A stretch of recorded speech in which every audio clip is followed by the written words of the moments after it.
The collection? No, that was on the N64. The Legacy of Darkness game that came out on the N64 had the original Castlevania 64 in it with the improvements. Shit. Yep. Jack, you there? Yeah, what's up? Oh, all right, it's good, fan. The original. You all ready for that cruise, dog?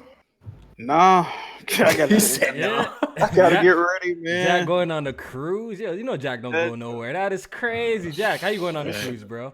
You know how to swim? Expensive, bro. You know how to swim? No. Oh man. Hey man, I start sinking. I'm just gonna I'm gonna go with God. You already know what I'm doing. I lived a good life. Honestly, I don't know what it is. Like I cannot float. I cannot swim. Like I've tried multiple times. You can't swim? I cannot. I just stood up in the water. What do you mean you can't swim? Bro, I cannot float. Like I cannot. I've tried. Damn. Like I've went swimming with my girl before, and she's like, "Oh, just stay calm. This, that, relax." Every single time, I just drop to the bottom. I don't know what it is. Can you go from one end of the pool to the other? Like if you got an Olympic pool? I can move about like a good 3 feet, kicking my feet. A good 3 feet. Stop. It's not that bad. God. It can't be that bad. Yeah, I cannot swim for the life of me. But we're live currently. Shout out to everyone tuning into the podcast. Sorry we were 2 minutes late. Blame J Main. You know, he had to come late. So we blaming J Main. Yeah, I can't even make up an excuse. Damn, I'm trying to think of what to just blame me. Blame J Main, but it's all right. We here. We're actually not that late today. Press Start Podcast episode 126. We're definitely getting up there. Today's gonna be a great show. We got 2 guests today. I want to shout them out for coming to our podcast. I really appreciate it. I'm gonna start off with RGT. Say what's up. What's up? How's it going, man? Thanks for having me on. It's your first time on too, right? Yep, first time. Yeah, so that's dope. Thank you for coming on. And we got Spawn Wave. He's been on the podcast before, and I'm just always glad to have him back on. So say what's up, Spawn Wave. Yeah, how's it going? Good to be on. Thanks for having me. And we have obviously our beautiful cast. If you haven't watched the podcast before, we're going to go ahead and do the introductions. Our Twitter ads are at the bottom of the screen if you guys want to follow us on Twitter. And we're going to start off with J-Main. Say what's up, J-Main. Yes, what's going on, everybody? Definitely appreciate Spawn Wave, RGT for pulling up. And it should be a great show. Got a lot to talk about. Definitely. We got Jack Mujani. What's good? Hope everybody having a good week. Let's get into these topics. We got Alex. Say what up, Alex. Everybody, thanks for coming out. Today's the eve of me playing God of War 2018. Yeah. Tomorrow. That's good. Finally. It's tomorrow. You finally experience greatness, even though I still think God of War 3 is better. But we're not going to get to that debate. I'm gonna go on the record here after finishing Ascension. Ascension is a bad game. Oh, That's crazy. Really? It's a very bad game. How you feel about that, Spawn Wave? God of War Ascension? You disagree? I don't think it's a bad game. I think it's compared to the other ones, I guess it would be. But I like the new God of War over like all of them though. So that's me. I do this thing called Stream the Series where I play every game in a series back to back. On PlayStation now, right? No, that I would watch that. That would be good. You should do that. On PS Now, like, oh geez, is he even gonna be able to stream it? No, so it's just getting to 3 and then going from 3 to Ascension. I was just like, oh Lord. Okay, I can see that. Yeah, going from 3 to Ascension. Okay, yeah. Yeah, it definitely does feel like a downgrade going from 3 to Ascension because 3 was just so epic. You know, it's kind of hard to follow up that. It's gonna be fun today. Thanks everybody for coming out and joining. Definitely. So there's a lot to talk about this week. I guess we could start off with something smaller. Let's talk about. Actually, this is kind of big. Red Dead Redemption 2 finally got a release date on the PC. You was about to be disrespectful just now. Hold up. That's not small. That's actually a big deal. That's huge. Because we already know the first Red Dead didn't make its way to PC, and a lot of people were really disappointed about that. But we're getting the sequel. I think, the simple fact that Rockstar, put out a launcher kind of pretty much confirmed this. That Red Dead Redemption 2 is coming out on PC. I know a few people were worried that it wasn't coming, but we do have a release date. It's coming out actually very, very soon. It's coming out November 5th, and I cannot wait to pick this up. Is anyone else excited? Is anyone else double dipping on this game? Because I know I am. Are you waiting for the Steam release, or are you just gonna grab it on their launcher? See, that was my initial thought because I want to get the Steam release, but I'm hearing that it doesn't matter like where you buy the game. Like you're gonna have to have the Rockstar launcher anyways. But I'm hearing that the Steam version is gonna have mods or something like that. That's what I've been hearing. So look, me, I don't. I'm not gonna like pretend like I use mods in every chance I get, but just knowing that it's there is always nice if I'm gonna, spend money. Those GTA 5 mods are like on another level though. Yeah. So they got like Iron Man in there. And I'm also thinking that like a lot of games are coming out in November. We got, isn't Pokemon coming out in November? Yes. So we got Pokemon, we got Star Wars, we got Death Stranding. Like it's a busy month. I think. Stop it. Death Stranding is about to be this. I got hope for Star Wars. A lot of people have been killing that game. I like the way Star Wars look. Because I think it's just because EA. I think because EA is behind it. That's the honest truth. I think because EA is publishing it, that's why a lot of people are killing it. But I think Star Wars looks fantastic to me. Personally. Something about that game just seems so boilerplate. You think it would be better if it was, if it was mature, it wasn't teen rated? Because I've seen a lot of people. No, I don't think that'll be it for me. I think for me, it just I don't know what I want from that kind of Star Wars game. You think the lightsaber combat? You think that could be improved because it looks more like it's set up for set pieces rather than free flow combat? Yeah, absolutely. If you go play Jedi Outcast, Sean. I wonder how long that game is going to be too. It's probably, I bet you it's shorter than Jedi Outcast. Shut up with Jedi Outcast. Jedi Outcast is like 14 hours long. Yeah, and it's painful for the first 4 hours of the game when you have to use only the gun. It might be hard. Shooting in 2002 was a bit different than shooting in 2019. I would expect it to be at least the minimum 10 hours, though, right? I think it's gonna be longer than that. I think it has to be longer than that. Yeah. And maybe some like side quests to do, and maybe branching paths. I don't know. It just seems, considering that EA is publishing the game, it's like, when was the last time an EA published game was a single player, in-depth experience? When you look at how many awesome single player games we've got on, the PS4 and the Switch, and that's it, I guess. There's so many games that are like setting a standard in sales and in gameplay quality, and it's just like this game just feels very un-EA-ish. It's supposed to have it's supposed to be kind of like a Metroid type game apparently too. Yeah, that's what's interesting about it to me. But I feel like they're not really talking all that much about aspects of the game like that. I don't know. It's kind of weird that the game comes out next month, and I still feel like I have a lot of questions about it. Yeah. I watched the trailers a couple of times. You might be right about it being kind of like open to a certain extent, because I did see like him open up the player open up like a map or something like that. So maybe it will have like places where you can explore and collect maybe side. Well, they had that. They said it in an interview, and they didn't even publicize it. Yeah, they didn't even publicize it that much. I came across it when I was doing a piece for it, and they talked about, because originally they had a piece that came out that said they were inspired by Metroid Prime. I had no idea what that meant. And then I go back, and there was another piece that said that you have like a hub, basically like your ship, and then it actually has branching paths that you go on. Okay, that sounds pretty cool. It sounds pretty cool. I'm definitely interested in the game, man. I think people that sounds a lot better, because what I saw in the trailer was like, yes, they showed off like one section, like a hallway. It was like Uncharted. Like, Dark Souls Star Wars, and I was like, that's not what I want. That's so weird. Yeah, I have no idea why they showed that off. I feel like that was like the weakest part to show. Unless it was just because it was more controlled. Like you didn't go off one way and we forgot to put a floor in for this demo, so you fall through it. That's all I can imagine.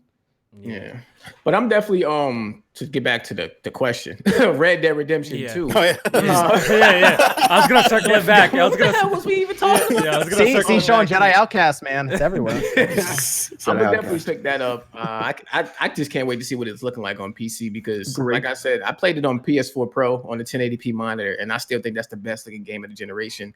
So for that on PC, what's it gonna look like, max settings and stuff like that? That might be worth another playthrough. And I have to honestly give myself an L, to be honest. You know, Oh yes, you do. You're talking about max settings. Look, guys, I ended up buying a 2080 Ti, even though I said I was gonna wait for the new cards. But isn't that like 1,300? Wait, did you spend 1,300 on that? $1,200. It was 16. It was 16 over here in Canada. Damn, dude. And I see. Look, this is what happened. Bro, listen. Look, hold on. I'm like reeling from buying my Super 2070. I'm like, maybe I should take it back. And that was like $500. I'm gonna have to get some L's in the chat. That's a good. Please, the Super, the 2070 Super is actually a good price for that card. It is the best. It is honestly the best price. It's a really good price. Yeah, I almost picked up that one because it was actually on sale for like $900. But I'm like, like I'm already here, and you know what's crazy? I initially went into the store just to pick up some RAM to upgrade my RAM. I seen your tweet saying you was gonna upgrade your RAM. But seriously, I'm like, I go to pick up RAM and I walk away with like RAM and a freaking 1600 GPU. I'm like, what's going on? See, I'm a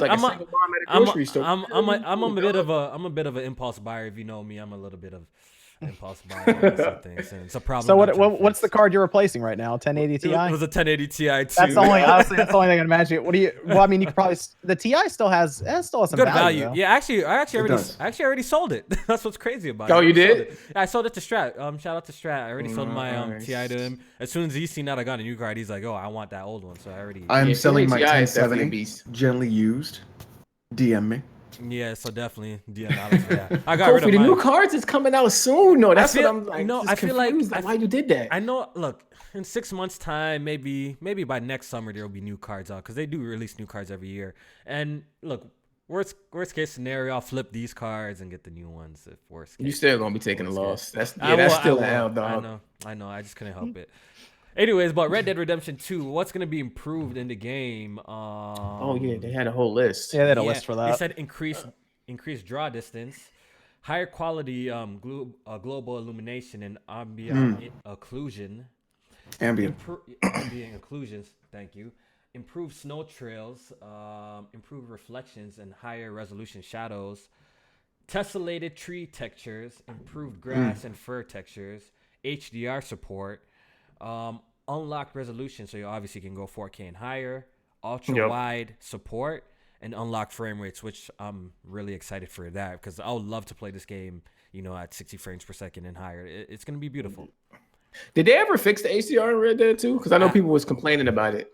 I have no idea. They did, but it still look kind of trash. Yeah. Even though the game had poor HDR in comparison to other games, like overall in general, like the game is just stunning. Like I played it on the Xbox One X at the time, and I was just blown away how amazing the game looks. So I know this is gonna look insane on PC as well.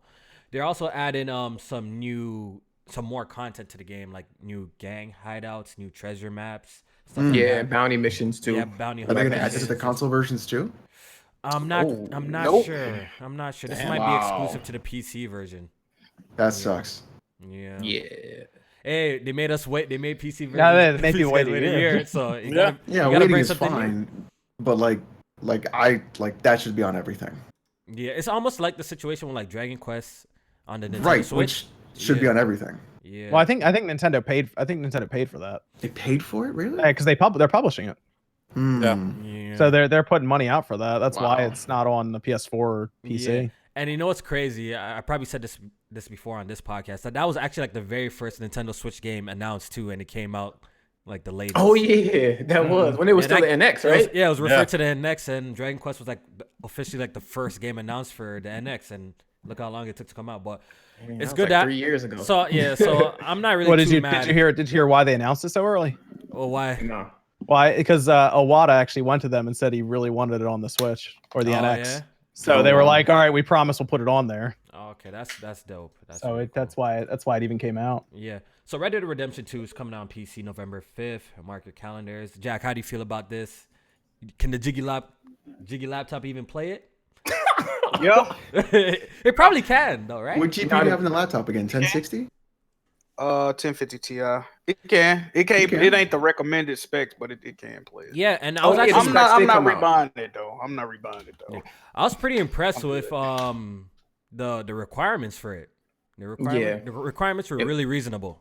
It didn't look that demanding at all. Yeah. So what, 1060, 6 gig, and what was else? For the recommended or minimum? Oh yeah, that's the recommended For minimum. you're talking about. 12 gig. Oh, minimum, yeah. Minimum was 8 gigs. 8 gigs. Yeah. And what CPU? For minimum was i5 or the AMD 6300. It's That's very not bad. reasonable. Very That's not reasonable. bad. The game is gonna be over 100 gigs. 150. That's bad. God, Not as bad as Call of Duty. But Call of What Duty, is that's it? what blew my Right? blew my mind, and I wanted to segue into that. Call of Duty is gonna be a whopping 170 gigs on PC. That is absolutely Where the fuck is 170 crazy. gigs coming from? That's usually all audio. It's probably uncompressed. audio. Yeah, Yeah. it probably is Yeah, they're audio. compressing it. Got to be like Yeah. that campaign stuff. So then. they'll do like lossless FLAC files and stuff like that, and that's where all that comes from. Yeah, that's absolutely crazy. And we're going into next generation soon. I'm just imagining some of these game sizes going to be. We might get to a point where they're 200 gigs. You know what's interesting? Did you see some of the comments that I assume we're talking about PS5 stuff here too? Yeah, we're gonna segue into that just now. Oh, okay, because Mark Cerny made an interesting comment about file sizes and why they could actually get smaller going into next generation. I saw that. Oh yeah, that's right. Because since that they're moving towards SSDs, right? So they don't have to duplicate the files, right, or something like that. So yeah, he said some of them on Spider-Man were 400 times, like lampposts and stuff. They were on there that many times. It's crazy. That's right. So, I guess we can jump into that. Sony just be dropping bombs out of nowhere. It's just a regular. What day was it, J-Man? Tuesday. It was a Tuesday. Yeah.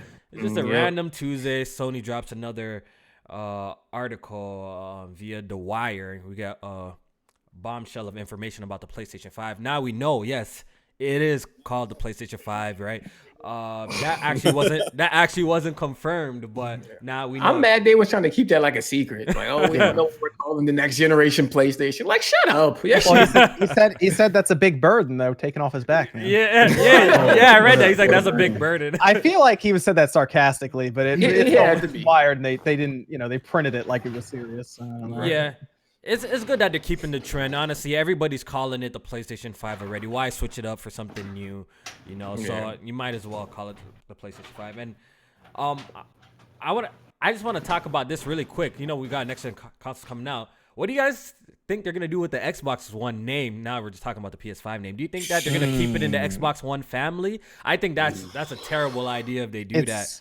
Yeah, it'll be called something different. You think it'll be different? I mean, it's not going to be called Xbox 2. Yeah, it'll be Xbox something, but I think the Xbox One name needs to kind of go away because I think so too. I mean, it didn't do that great this generation. Yeah, let's be honest. It's pretty tarnished. Yeah, I think the name has just a negative connotation towards it, so I think they gotta completely move away from that. Jack, how do you feel? They can't name any Xbox. It can't be in the one family. They gotta separate from that completely, right? Absolutely. I don't want to say what I really want to say. I think they should just stop making. They should stop making Xbox. This is how we all feel. Come on. They should stop making them, bro. Like, what? Come on. I'm sorry. You really want Xbox to go away? Come on, Jack. I don't. Phil Spencer wanted to go away. You see how he act? Hey, he's the last one left, man. You gotta keep. I know what I'm saying. He's the one that should have been gone first. Oh, Damn. Exactly. Wow. Exactly. Phil's out here trying to build bridges between these companies, Sean. Yeah, but Check him out.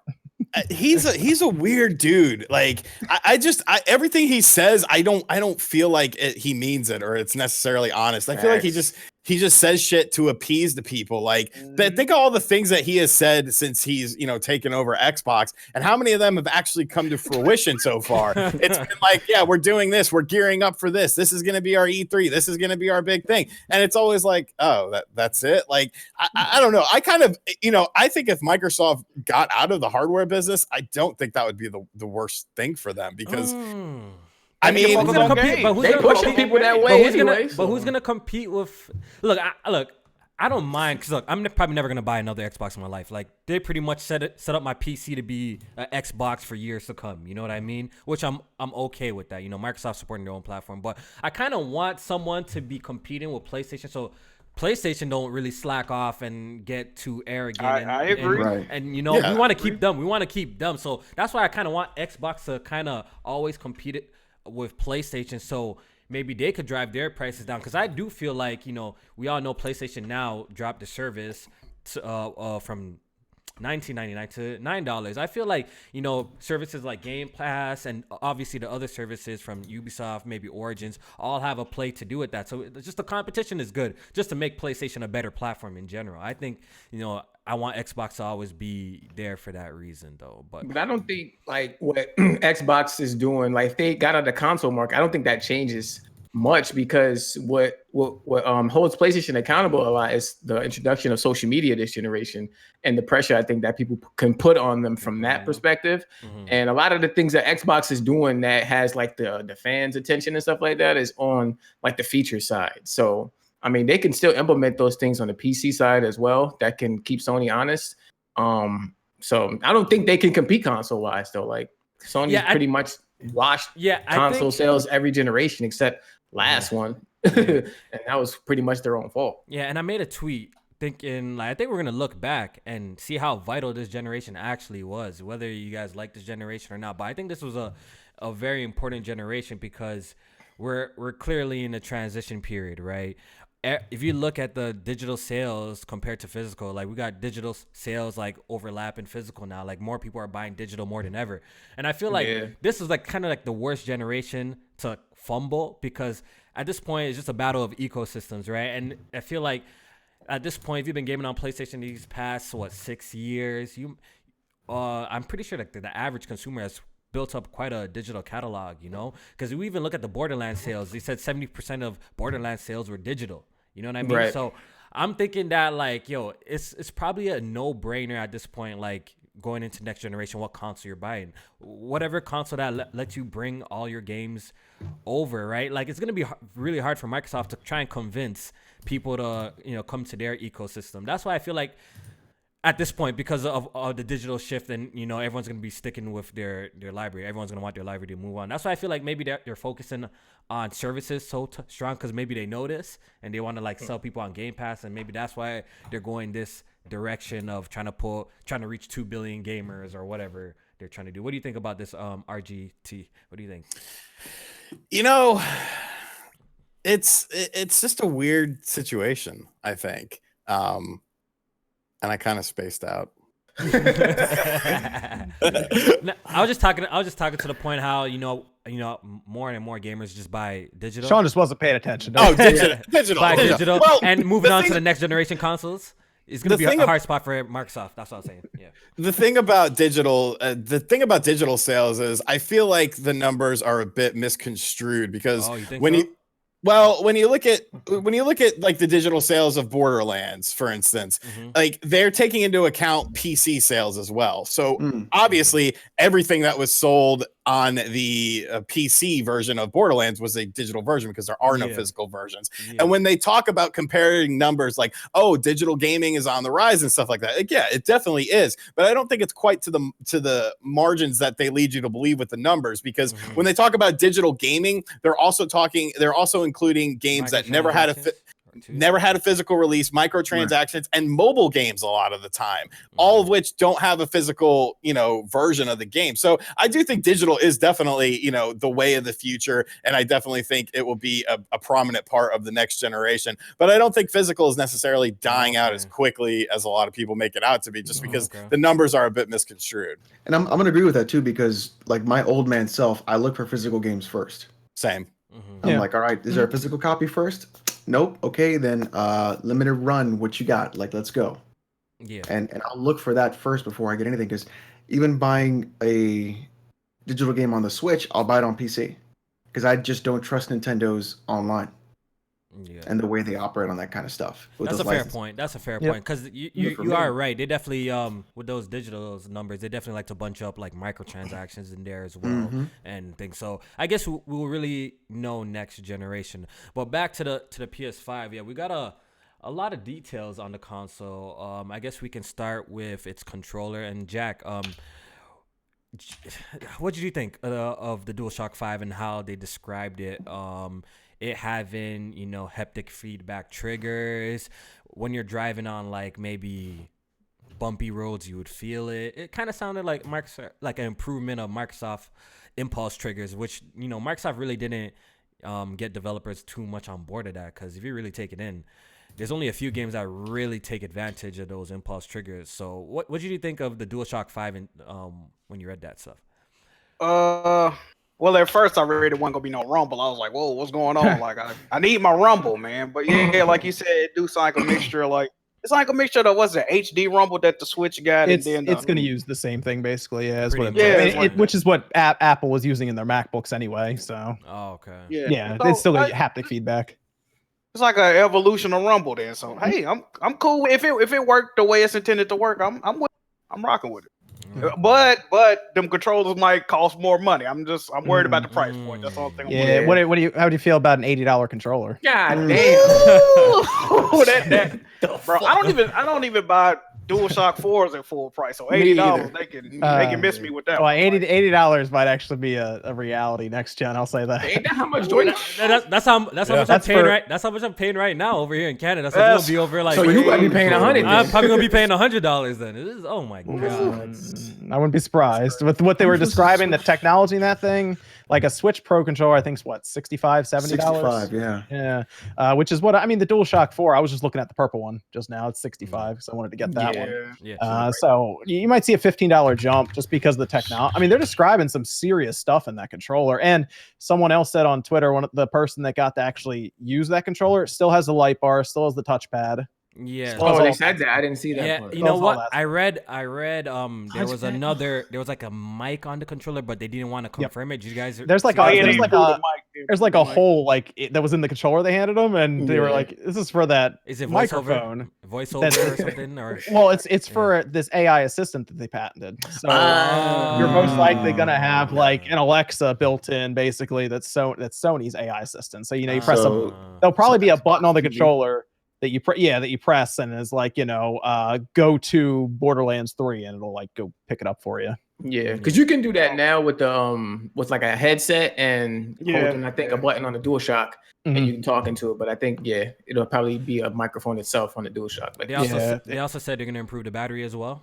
Yeah, better. Yep, largely. And the way they describing those triggers, Kofi, is they're adaptive triggers, which sound really, really cool. So the rumble that they were talking about, the haptic feedback is going to be in the left and the right, so where your palms are. And the adaptive triggers, basically, they can adjust the tension through software.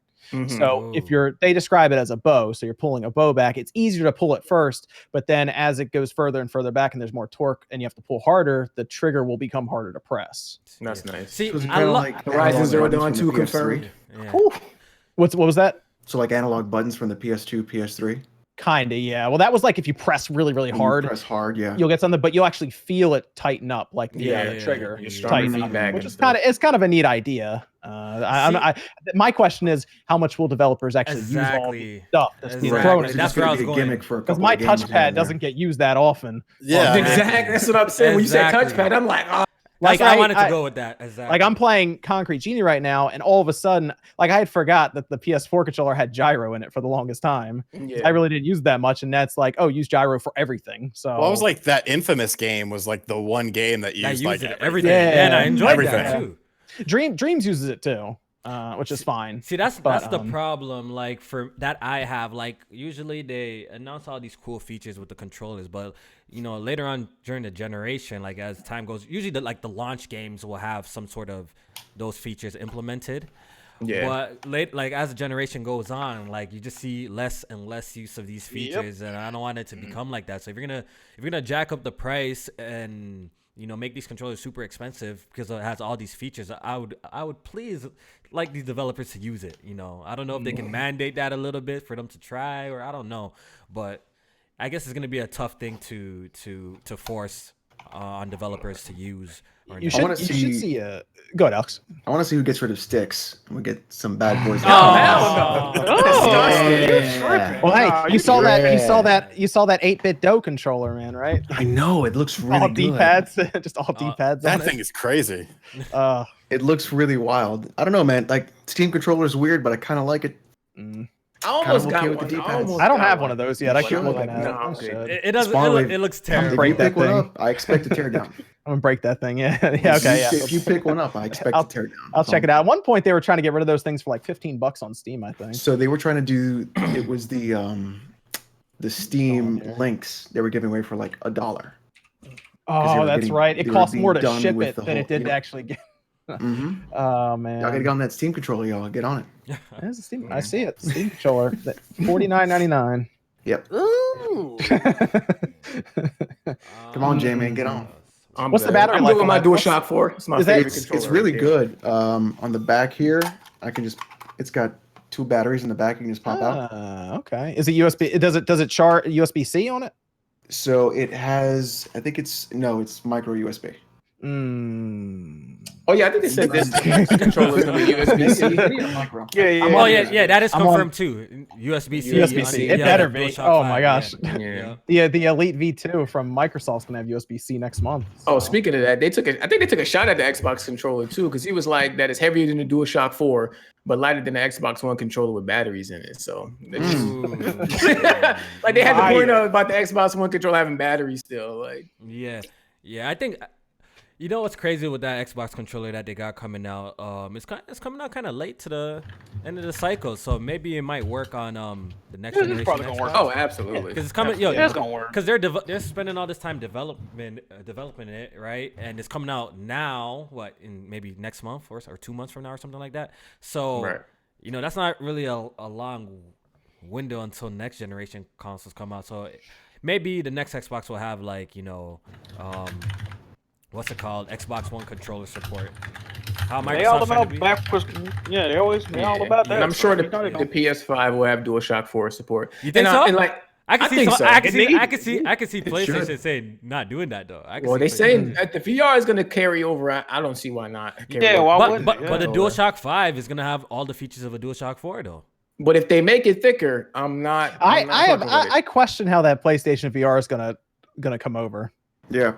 I don't think it will. Those move controllers are real bad. Did you see the patents for the new one? The PlayStation VR 2? Yeah, it was wireless. I think the screens are going to be much higher resolution. Like that's going to be like using the old VR is going to be using a CRT for Dead Rising back in the day. Remember that?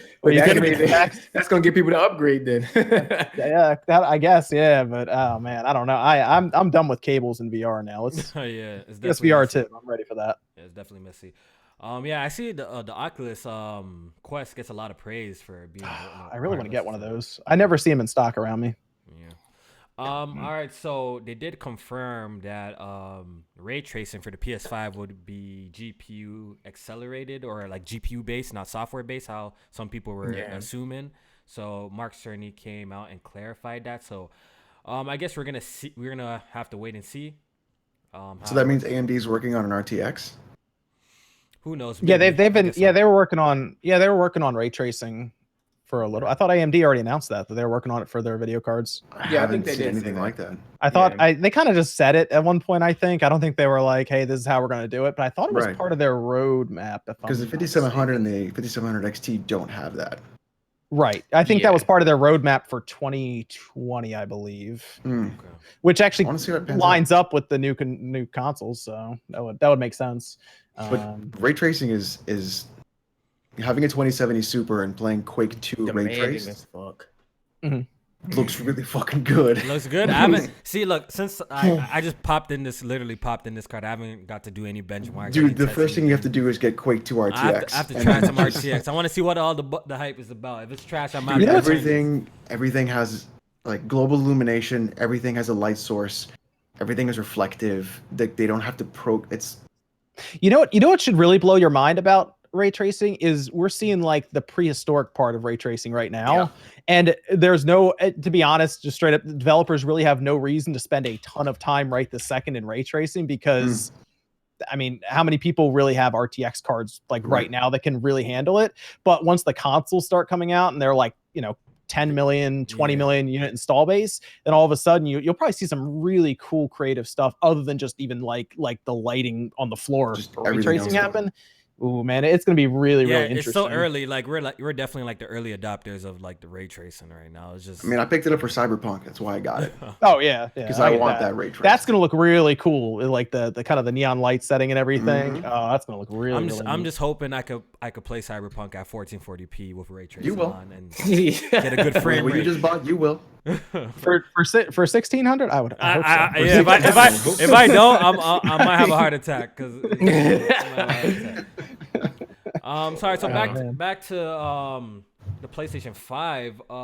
Like Spawn said earlier, the SSD is gonna be a big thing on this console. It sounds like it's gonna be a real game changer for the consumers and the developers. Like Spawn was saying, like Mark Cerny said a quote for Spider-Man. Basically, they would have to duplicate certain things on like the hard drive like 400 times just to speed it up. But with an SSD, you don't got to do stuff like that. So I think this is gonna be a game changer, and I'm definitely really curious how much space these consoles are gonna have. Because they're pretty expensive. Yeah. Anyway, well, not the SSD ain't gonna be 2 terabytes. This is probably gonna be like 500 or something like that. What do you think? It's going to be interesting. So first off, everyone has to realize with the solid state, these systems are not going to have removable drives. Yeah. They're just not. And Microsoft's already trained us for that. You can't take it out of the Xbox One S or the X anyway. But you're also, I don't think anyway, going to be able to plug in a mechanical drive through USB 3 to expand your storage either. You don't think so? I mean, they're not going to be able to pull it off the drive because they're using SSDs. The developers are going to start programming for an SSD. They're not going to program for a 5400 RPM drive. Yeah. Like that's going to be a massive shift. I think it's not going to be NVMe. I think it's going to be soldered to the board. It's definitely going to be soldered to the board. It's going to be. I bet you when I'll get them apart, you can see like the RAM right next to the chips and everything. I bet you like right as close as they can get it, you'll see storage chips right there, and they're going to get them right next to it. I bet just because they're saying it's going to have more bandwidth than or it's going to be faster than anything we've seen with SSDs so far. And SSDs generally have to go through some kind of SATA NVMe or PCIe. PCI slot, right? Yeah, that's right. So they're claiming it's going to be exceptionally fast, and these systems are apparently going to have 16 threads available. So you're going to see some crazy fast stuff. But you have to remember, Alex, these developers, when they create for these closed boxes, they don't have all of these resources.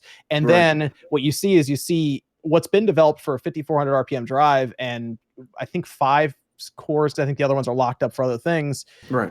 You see a PC take that and say, okay, well, I'm just going to brute force and do this really well.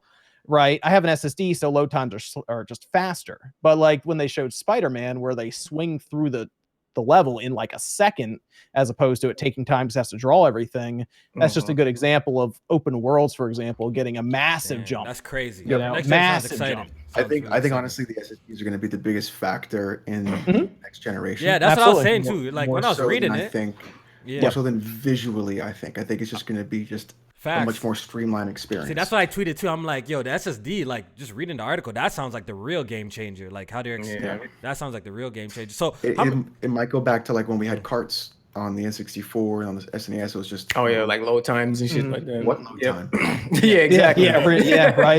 But back to my question though, like how much space do you guys predict that it's gonna be on the RGT? Do you have any idea? Do you think it's gonna be a terabyte, 500 gigabytes? Because isn't this kind of like expensive? Like I know how SSDs cost on like $500 minimum. Because I was just at the computer store and a 2 terabyte SSD. I don't know if the technology might be different, but a 2 terabyte SSD over here was like $600 for a 2 terabyte. So I'm like just curious. Yeah, like I think a terabyte would be nice, but it all depends on how much of this actually impacts game file sizes. Because if we're getting file sizes like we're seeing now on current consoles, obviously, a 500 gig is going to fill up like that, and you're going to be in the same situation that you're in now. Yes, your games will load faster and shit, but you can only have so many games before you run out of space. And if you're not able to swap out for another hard drive or anything, what are you going to do? So I think they'll try to maximize as much space as they can, but you also have to factor in costs and stuff. You don't want these consoles to come out at $600 or anything like that. So it's definitely a slippery slope. Maybe they'll try to strike a deal with a company where they can get things for cheaper, but I don't know. Yeah, I'm definitely interested. How about you, Jack?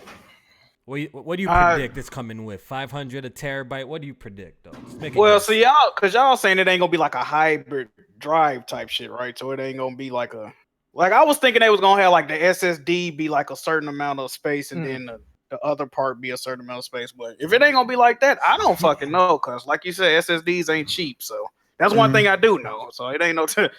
I would like 2 terabytes, but I know that ain't gonna happen. So shit, I don't know, bro. Yeah, I wouldn't care with 500 gigabytes. I ain't even gonna front because I delete things I don't play. Nah, that shit. I like to delete. I think it's gonna be 500 gigs, boy. Like if my hard drive is getting full, if I'm not playing something, it's getting deleted. That's why you get to pick and choose what you're gonna install.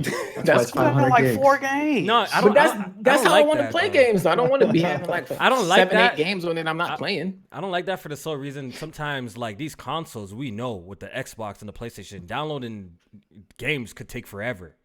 You know, like, they did talk about that improving too. Yeah, like I hope that improves for next generation as well, because some of these game downloads take forever to download. And you know, if we're launching these consoles with a small amount of space and games are gonna be like 100 gigs and shit, then I'm gonna need at least a terabyte minimum. But then again, we talked about game sizes might go down. Yeah, it might go down. Yeah, not having how much though? Well, they also told us about the storage medium for the system for games. It's going to be 100 gigabyte, basically an ultra high, because it's going to be 4K ultra drives, which is great because the PlayStation doesn't have that right now. It's going to be cool to have that, but 100 gigabyte discs means that some of the games will be 100 gigabytes, and it has to install. It's that because the one thing I'll tell you they're going to save money on as much as they can is that Blu-ray drive. It'll be probably pretty slow, and it's just going to install. Yeah. You know, it's going to be cheap. That actually might be one of the cheapest parts of the system is that Blu-ray drive. And the fact that they told us you can install pieces, I have some concerns it's going to be 500 gigabytes when it comes out, but there is a chance they could have another model as like a 1 terabyte, because the biggest reason for that, and this is going to sound really, really, really dumb, but consumers that don't know much about these systems that go in for holiday shopping, and I'm not even kidding because I was behind the cash register for some of these exchanges, seriously look at the hard drive size for how strong a system is. Oh god. Some people don't know. Yeah, some people don't know. Yeah, there's only so many numbers. I mean, you look at numbers, you go, well, that one's bigger than this one. Well, it's better. So it must be better. Yeah. Right. That it's an interesting situation. So if you come out with a 500 gigabyte system and they're told this whole time that a 1 terabyte is better, they're going to be horrendously confused. It's going to be really bad. I can see that. Or what they'll do is they'll do $499 for the regular model, you know, $599, $699 for the 1 terabyte or more. We in there. 1 terabyte, baby. I think, and honestly, I wouldn't be surprised if that console came out at $599 for the base model. I think $599. You said for a secondary. No, I think just $599 is the base. That's what I think. I don't. Actually, no. No, I'm Canadian. I mean $499 US. $499. What did they tell us? They just told us to get another job at the PS3, right? They're not gonna. Yeah, there we go. There we go. We're figuring it out. All right. There you go. They're gonna do it again. I think 500 is probably what the base is gonna be. Straight up. Yeah, it has to be. I think they conditioned us with the PS4 Pro and the Xbox One X. Like, what? I think they're not gonna sell it for $399. I don't see that happening with all the technology and the CPU upgrades, all this thing that's going on. I mean, they've done some weird stuff in the past. They sold a 12 gigabyte PS3. I remember that. They've done some weird stuff. That was crazy. That was it was a Walmart special or something. It was like $160, and that was when the PS3 was like $250 or something. So they got it out cheap. But no, you couldn't play GTA 5. I remember that. You couldn't play it at all because it would be like, yeah, you got to go get a hard drive for this. So they just left the hard drive bay just completely blank. So people would bring it in, and we would try to like fabricate little hard drive sleds for it to put it. We would do those constantly because Walmart sold them so cheap. Jesus. Yeah. So they've done some weird stuff in the past. You never know. Hey man, get that second job. Also, they were stressing out how they want you to have the ability to download parts of the game with the PS5. Yeah. We have already seen like this happen before, like especially on PC. Even with I feel like Uncharted. Nathan Drake collections like that. I think even The Last of Us like that too. Yeah, Last of Us like I think in The Last of Us you could pick which one you want to download, the multiplayer or the campaign. Yeah, but Call of Duty I think does that. It's different now. Master Chief Collection, you can pretty much check everything or uncheck anything. Everything. Master Chief Collection. They're stressing that out that they want you to be able to do that. So that's pretty cool as well. I guess you'll be able to delete separate parts now. Because like if you delete it now, it's gonna delete the whole game. You can't That's right. Delete the sections. So maybe right now is what right now, Jack, is for PlayStation. Is like you can just pick which one to download first. But you can pick which one to download first. But if you delete the game, it delete the whole thing. Okay, but with this, you can pick which one you want to download first, and you don't have to necessarily download the other part of the game, or you could delete them separately. I don't even know. Last of Us, they made that choice for us, so we, you know, what I mean, we don't even get that option. Yeah. Goddamn Naughty Dog. Go on ahead and no multiplayer, man. And I think that's pretty much all the information they gave us. Faster UI right? too. Oh yeah, the UI. Yeah, I like the sound of that. Yeah. Being able to. Yeah, being able to see things like within the game from the UI instead of having to go in and select like what multiplayer mode you want to play or what mission you want to do. You can kind of boot it up from the XMB. From the actual real shit. menu. Okay. Yeah, so it just seems like this console in general is just gonna be a whole lot faster. A whole lot faster. So the PS5 is coming holiday 2020, so most likely around the same time the PS4 came out. November, I'm guessing. November 13th. Yeah, November, I'm guessing November is probably going to launch. So it's exciting times. I'm pretty sure we're going to get more articles about this until, PlayStation finally decides to show us the console.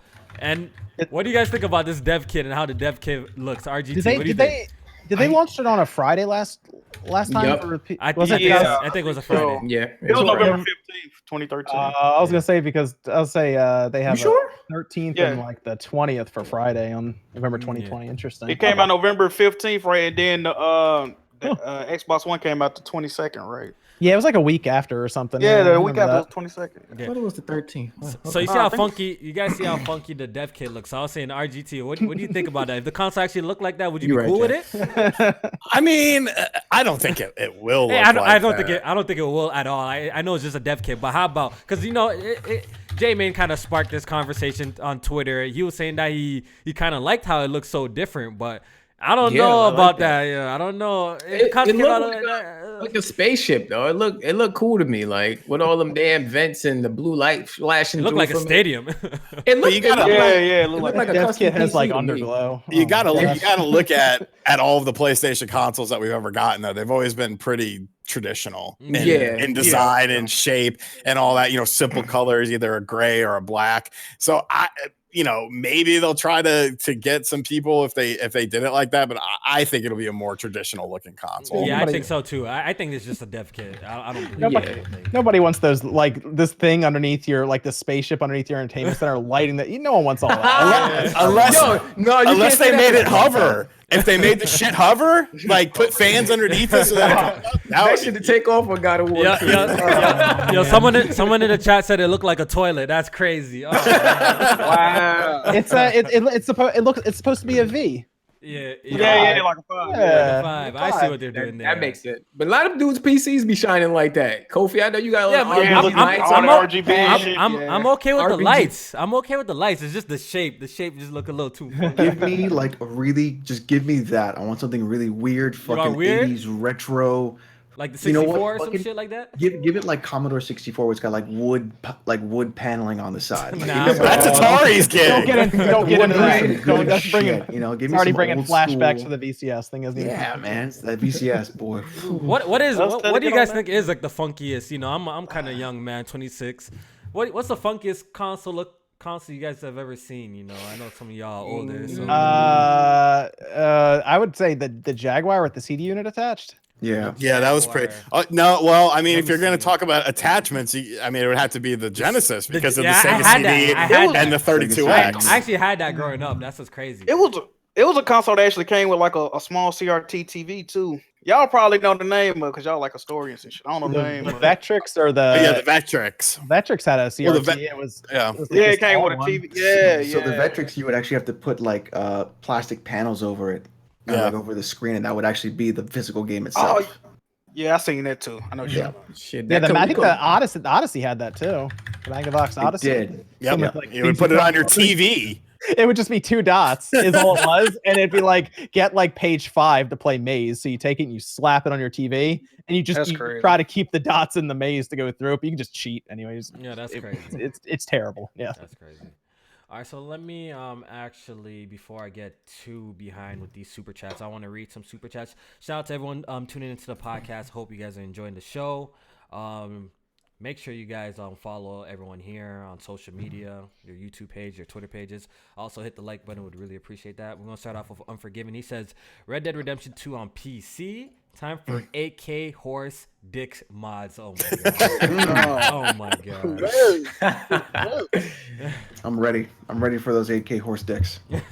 Savage Diplomat says, shout out to PSP. Can't usually watch since it's 1:30 a.m. in the UK. Much love Oh, from man. the squad. Keep it going. Kofi still slacking on your channel. Don't worry, I'm getting back to uploading videos. I'm waiting for Death Stranding. Honestly, that's when I'm making my grand return with Death Stranding, the game of the year that's coming out just in a couple months. So I was watching that sorry ass Surge 2 live stream. Yes, did not want to be there. You know what? Yeah, I was obligated. You know, the reason why I did that, I had to, I got pulled up. I got a review copy for the Surge, and they pulled up on me. They're like, "Hey, man, what's up with that review?" I'm like, let me just do a quick stream, and submit this. Let me get to it. I got it. Just stay away from any puddles if you get. Oh, definitely. Oh my god, I definitely will. Wow. I'm not having a repeat. Tight lip. Yeah, definitely. You went there, Spawn. You went there. Oh yeah. Sean knows. I go everywhere. I know, right? I still get those jokes all the time. It's crazy. Where are the puddles? I'm definitely gonna be an old man on my deathbed, and they're like, "Kofi, yo, the puddles, bro, the puddles." My deathbed, and they ain't gonna let me live. Gonna lay it in.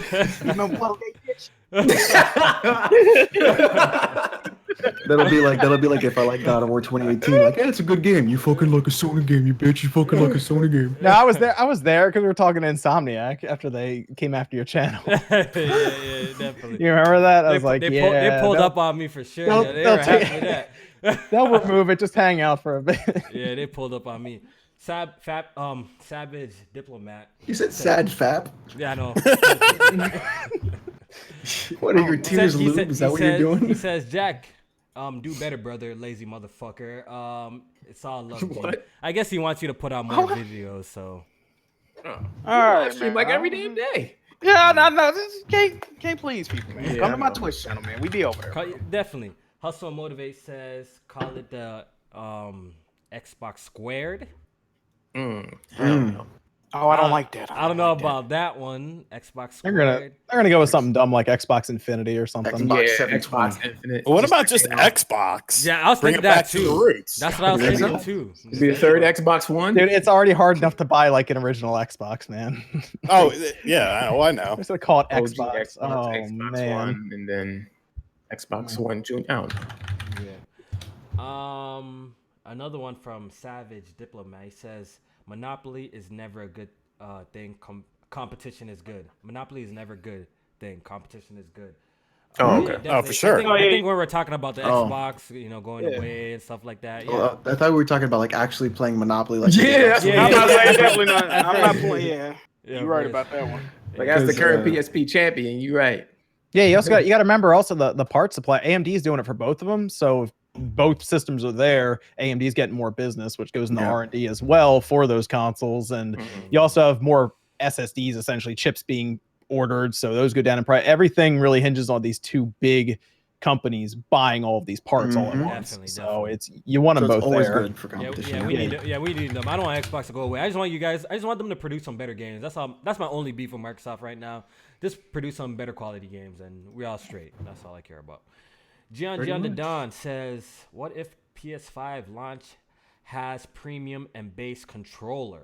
What do you guys think? You think there'll be two variants of the controller? I don't think so. I think that'll get too confusing and to have like I would like an elite or premium controller from Sony just to have it, because I have that Astra, the C40, and that's all right. But Yeah, they seem to be going the third party route with those Yeah, controllers. they rather let than them doing their own. I guess. I mean, the elite controller is really good though. Like, I'd like Sony to do something like that on their own, like in house. But I don't trust Sony with hardware. Like, I don't know. They don't do a good job when it comes to customizing stuff. I think they'll be. I think they could do a wish pretty. they I mean, would. yeah, I I think wish they they could do a good job. Yeah, I'd get one of those definitely. Yeah. The Vita itself was pretty good quality. I think Sony doesn't do a bad job of hardware. The Vita was killer when it came out. Yeah, Oh like, yeah, I think at it the had an OLED time- screen back in like 2011. Yeah, at the time, like the build quality of that, of that handheld was actually really, really good at the time. It was really good. It had a great screen, like a lot of good stuff. Yeah. Unlike the Switch with the Joy-Con drifts and all sorts of shit going on with that.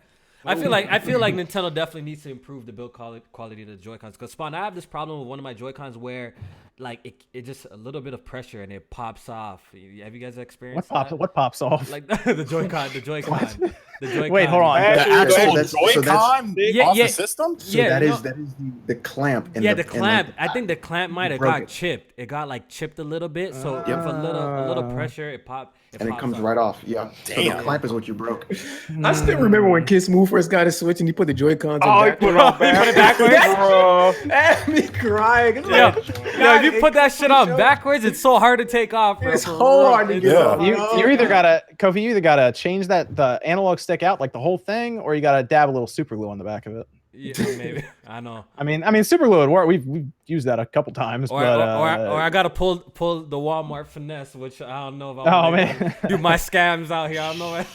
I mean, dude, don't tell nobody about it. Guilty as charged. Dude, I once had my dad. This is off topic. I once had my dad bring. I had a portable DVD player in one of my cars, and it had like a screen on it. I hooked it up to other TVs I had in my car. I used to be obsessed with TVs and cars and shit. Mm-hmm. And I let someone borrow the portable DVD player, and it broke.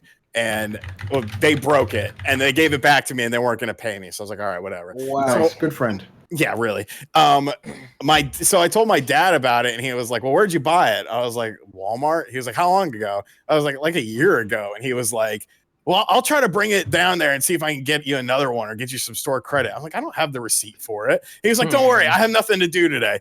So he went down to Walmart, and he literally was there at customer service for 2 hours talking with various managers and various stuff. He ended up getting a full store credit for the damn DVD player. Like you just gotta work them, man. Yeah, those are the most dangerous customers walking in because they just said they have nothing to do. Yeah, Walmart's definitely really lenient when hopefully they don't, people don't see that and they enforce it. Yeah, some of them don't care. Yeah, they don't care. You could honestly swap something, bring it back. They do not give a shit, dude. They make so much damn money. Okay. So we used to do this thing in high school. We made a little group, and we were called the Pop Your Collar Crime Ring. All right, don't. No. It's video game hustling. So what we would do is there was a Kmart that was in town that was going out of business. We had a Walmart, and we had Sam Goody, which was like music and Goody. Yeah, way back in the day. This was high school days. FYE.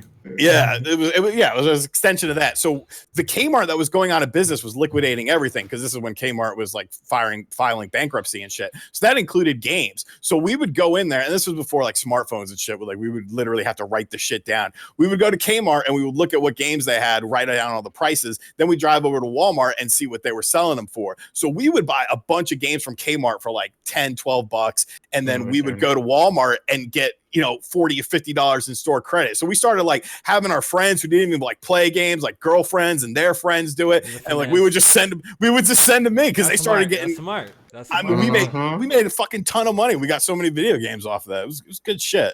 I forgot how the situation went, but did like Walmart have some sort of sale where like people just buy like a whole bunch of shit? Then fuck, what was it? So I think there was one. The GameStop thing? Remember, was it a GameStop thing that was like you could get it really cheap and people just took it somewhere else? Was one. Yeah. I think it was something. Yeah. I'm trying to remember how it went though. For the GameStop one, it was certain games you could get for really cheap at Walmart and then trade them in at GameStop and actually get more money than you paid for the game. Yeah, and people did that and got like a whole bunch of like credit and stuff like that. I bought a whole PS.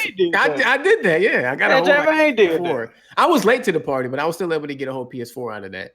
That's crazy. Out of that thing. But people bought TVs. Yeah, people was buying a lot of stuff doing that because they kept going back and back, getting thousands of dollars. So, fire. Yeah, that's smart. That's really smart. All right, so let's move on from this, the whole PlayStation 5 thing. I think we're done with that. And petty Walmart crimes. Is everybody getting a PlayStation 5 then? Oh, day one. Oh, absolutely. Absolutely. Question. Sean, did you plug your PS4 in yet? Yeah, I've played back him a in. couple Oh, times. okay. I'm probably not gonna get a PS5 day one. Oh, okay, interesting. I was curious if Alex gonna get it because he's on PC. Probably. Alex gonna wait till like 2025 when they like announcing the PS6. Yeah, I got Then he gonna complain about having to get the PS6. It's like, bro, waited 6 fucking years, man. I just it's like I just bought this thing. I know you guys dropped a PS5. I just got I got a 2070 Super. I'm sitting pretty. So what game would Blue Point have to announce? Oh yeah, let's say Metal Gear Solid 1 remake. Oh, see, that's what I was gonna say. That's what I was hoping they were. It's either be MGS1 remake or Demon Souls. Demon Souls. It's probably gonna be Demon Souls. A lot of people have been asking for that. Everyone thinks it's Demon Souls. That's interesting. It might be something different though. Actually, it might be something totally. I've seen some people thinking it might be an Ico remaster. Ew! I don't think I want that, yo. I don't think I want that. Nah, we good. Yeah, I mean, I don't know if I want that. Or Ico was cool, but nah. Why would they do that before after Shadow of the Colossus? Though, so like they should do it the other way around. Apparently, they're working on a big game. Big game. Is it confirmed? Big was a studio though. Big game. Big was a studio. Is it confirmed to be a remake of something, or is this possibly Blue Point making it? Like, do they even make their own IPs or new games? No. They announced they was making a game like 2 years ago, but they never showed none of it. Yeah. Nah, when they said big game though, I immediately thought of the big studio that used to be that Sony owned studio that made Pursuit Force and for PSP, I think it was. So I'm like, yeah, they made like PSP games. Yeah. How about they brought back like Siphon Filter or something like that? Ooh, that wouldn't be a bad call. I mean, if it's a full remake, it has to be big enough for them and Sony to get together to do it. Yeah. So I don't know. Is Siphon Filter that kind of game where they'd be where they would immediately sell PS5s like that? I mean, Siphon Filter was big back in the day. Like, but that PS1. I don't think it's a lot of people don't remember it like that. It's back in the day, like you're saying. So like for Metal Gear Solid, for example, that title still kind of means. I mean, it means something still. Right. Like you could get away with that, but I've been trying to think of what else it would be other than Demon Souls. And if it's not Demon Souls and it's not Metal Gear Solid, I don't know what other big franchise that they would go out and do. Yeah, that's worth a remake. Those two for me are like really what I was thinking. Because when I was watching or looking at the was it Unreal 4 remakes of MGS that they were making? Yeah, and they look good, but they're still, you still look at it and you're like, okay, this is someone making it, right? It's like it's like 1 or 2 but like if you get Blue Point on that, whew, man, that's a whole other ball game. Yeah, and it's PS5 exclusive. That would for me, I think it would be Demon Souls to do it because I think that game is so necessary. It needs it. And From Software got so much clout now too, so I think a lot of people. But that was the game, dude. Will actually jump on Demon Souls because I actually believe a lot of people missed out on this game. So I think them bringing back Demon Souls is not a bad idea because they didn't really get popping until Dark Souls, and now obviously they dropped the Bloodborns and Sekiro. Well, getting your hands on Demon Souls in the PS3 era was hard. It was hard to get your hands on it because it was a limited run. So they didn't know if it was going to be like a big thing or not. And then the reviews were like, ooh, and then so like that's what made me get a PS3 was Demon Souls. Yeah. So you put that on a PS5, hey, I might snag one. So I think that would actually be a really solid launch title for the PS5 if that were true.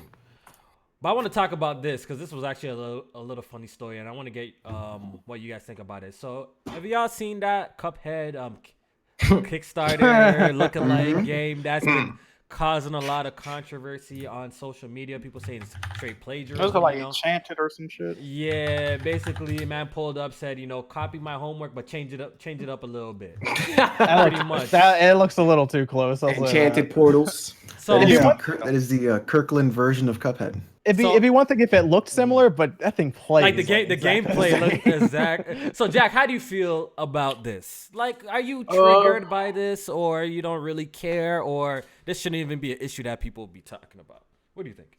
No, I can see why people. At first, I'm like, it's a ripoff. Even though I do think Enchanted Portals do look pretty good, it still looks good. But I was watching Jim Sterling video, and he made a good point. Like, even though they did blatantly just rip the game completely off, it probably still took a lot of effort for them to actually, because like it still got like the hand-drawn animation and the original. So it took a lot of time and effort for them to rip off Cuphead. But It's definitely a goddamn ripoff. I wouldn't mind actually playing it though. It looks intriguing.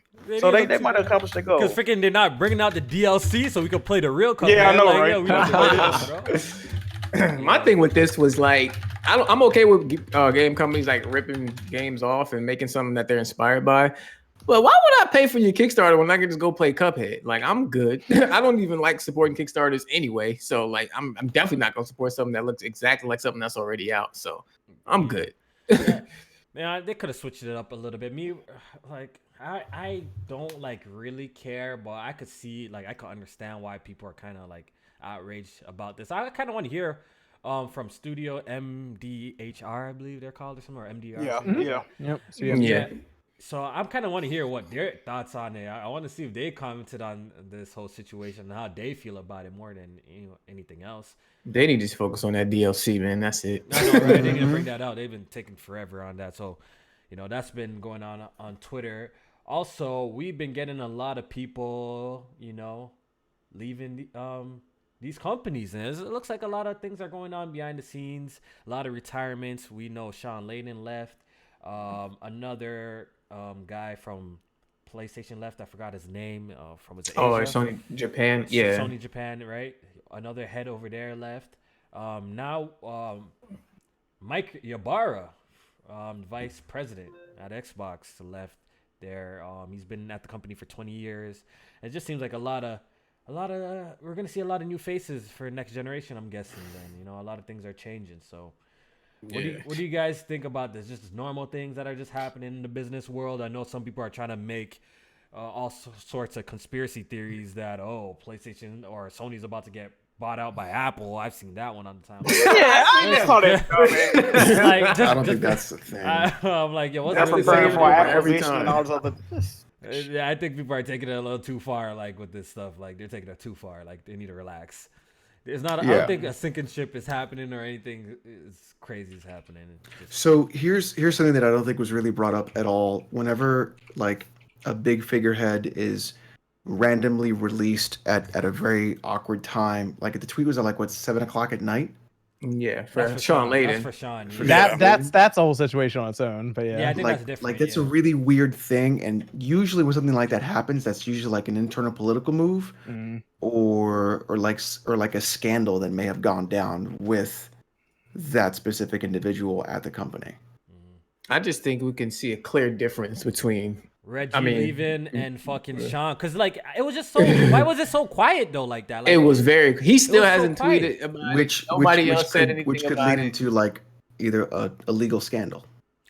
I don't know about that. It could be that. Who knows? It could be sexual harassment in the workplace. Who knows what it could be, right? But it's just like the whole thing about it. It's weird to me how he left. People are saying it was a power struggle between him and Jim Ryan or something like that. Who knows what the hell is well, they're restructuring. That's what's apparently is happening is they're restructuring to not have all of these different divisions all over the place and bring it under essentially like one umbrella, launching the PS5. That's the idea. And like the other day when they put that PlayStation 5 info out for Wired, they also put out another press release that I saw that popped up. It was layoffs. And I was like, that makes sense. Okay. So you have a Wired article, PS5, and then right underneath that, literally on here was layoffs. And I was like, okay, I get why that all went together, because you put the PS5 stuff out.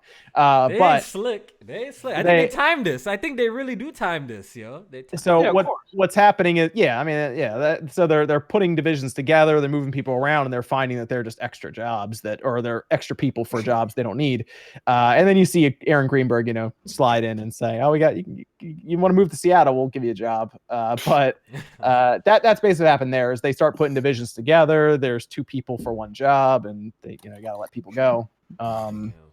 But something's going on at Sony. I don't think it's necessarily like a bad thing or anything. Like people are, like it's Sony's no, I don't think it's like that. They're trying to just make it so communication, I think, is better internally, is basically what's happening. And they bring all the divisions together. Jim Ryan, I think, is very aggressive internally, is what people are realizing. That's what I get from him too. Like just the way he speaks and then how he talks on like certain topics. It's like he seems to be very like strong. Because after a year, he basically just told John Cadera, "You sit over here. I'm gonna sit over there now." Basically, is what happened. They just swapped spots. Yo, a man wrote in the chat, "Sean laid off. Yo, I'm dead." That's crazy. That's actually pretty clever. But if you are gonna leave a company, you would do it before the next generation starts. You know? Yeah, we seen that. Yeah. Mikey Barr is interesting because he said he has another adventure to go on, like his new adventure. And, Stadia. I thought about that. I thought about that for Sean Layden too. That's a revenge to go to, like, if you're Sean Layden, to go somewhere else to go against the company that kicked you out or you parted ways with. But the thing with Sean Layden would be he was kind of not against streaming games, but he was more on the side of native media, native content. So it would be kind of weird. That'd be funny. That'd be funny. Jim Ryan's interesting because he seems a little more interested in the streaming stuff. So. Yeah. Exactly. A little more. We'll see. Next generation is definitely going to be really, really interesting, man. It's going to be really, really interesting. What if Sean Layden went to Xbox? That would be. Can I say some? I've said this before. Mikey Barr leaving. I think Mikey Barr leaving is a good thing. Not to be an asshole. I think Phil Spencer need to leave. Shannon Loftus need to leave. Aaron Greenberg need to leave. That's everybody. I'm being Major dead Nelson. Go ahead, Major Nelson. Him and the white gloves, get the fuck up out of here. Like, come on, bro. I need some people with some die-hard killer mentality. I want the next whoever vice president of Xbox to get on Twitter and say, "Fuck PlayStation." I want that to be his first tweet. I'm talking about buying an Xbox off rip. Like, when you're in the corporate world, bro, you got to be like cutthroat. Like, you want to see everybody. You can't be all kumbaya all the time, man. You got to, you know what I mean? I agree. Like, you can still be both. Like, you know, you can be both, but when it's time to be savage, you got to be savage, bro. Sony going up to Nintendo's headquarters in the Crash Bandicoot outfit. Exactly. I need that heat. Like, I need that. You know what I mean? You need that '90s heat. Yeah, I want to see the '90s, man. Yeah, like, because even though like Sony came around the crossplay, but they'll still drop a Last of Us 2 trailer on the day of I need the pet inside Xbox. Like, you know, they did that on purpose. I mean, it's definitely a line you have to tiptoe, but there's a way to go about it to still be like, yeah, fuck you, even though we're working together on stuff. But like Xbox is always just like, I don't know, like it's like they don't even fucking care. Like exactly. They want everyone to get along and everything to be hunky dory. I feel you guys.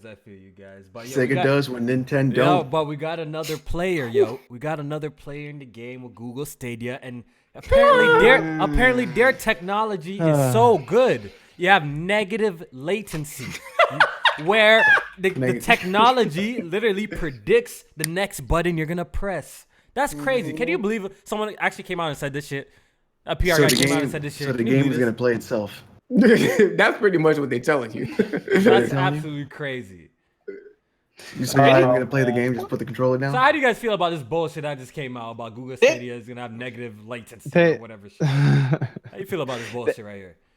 They just told us a technique. It's been used for a while now. It's technically not new, I guess, but I guess it's new in this idea with streaming, because there's netcode that's been around for a decade now. GGPO.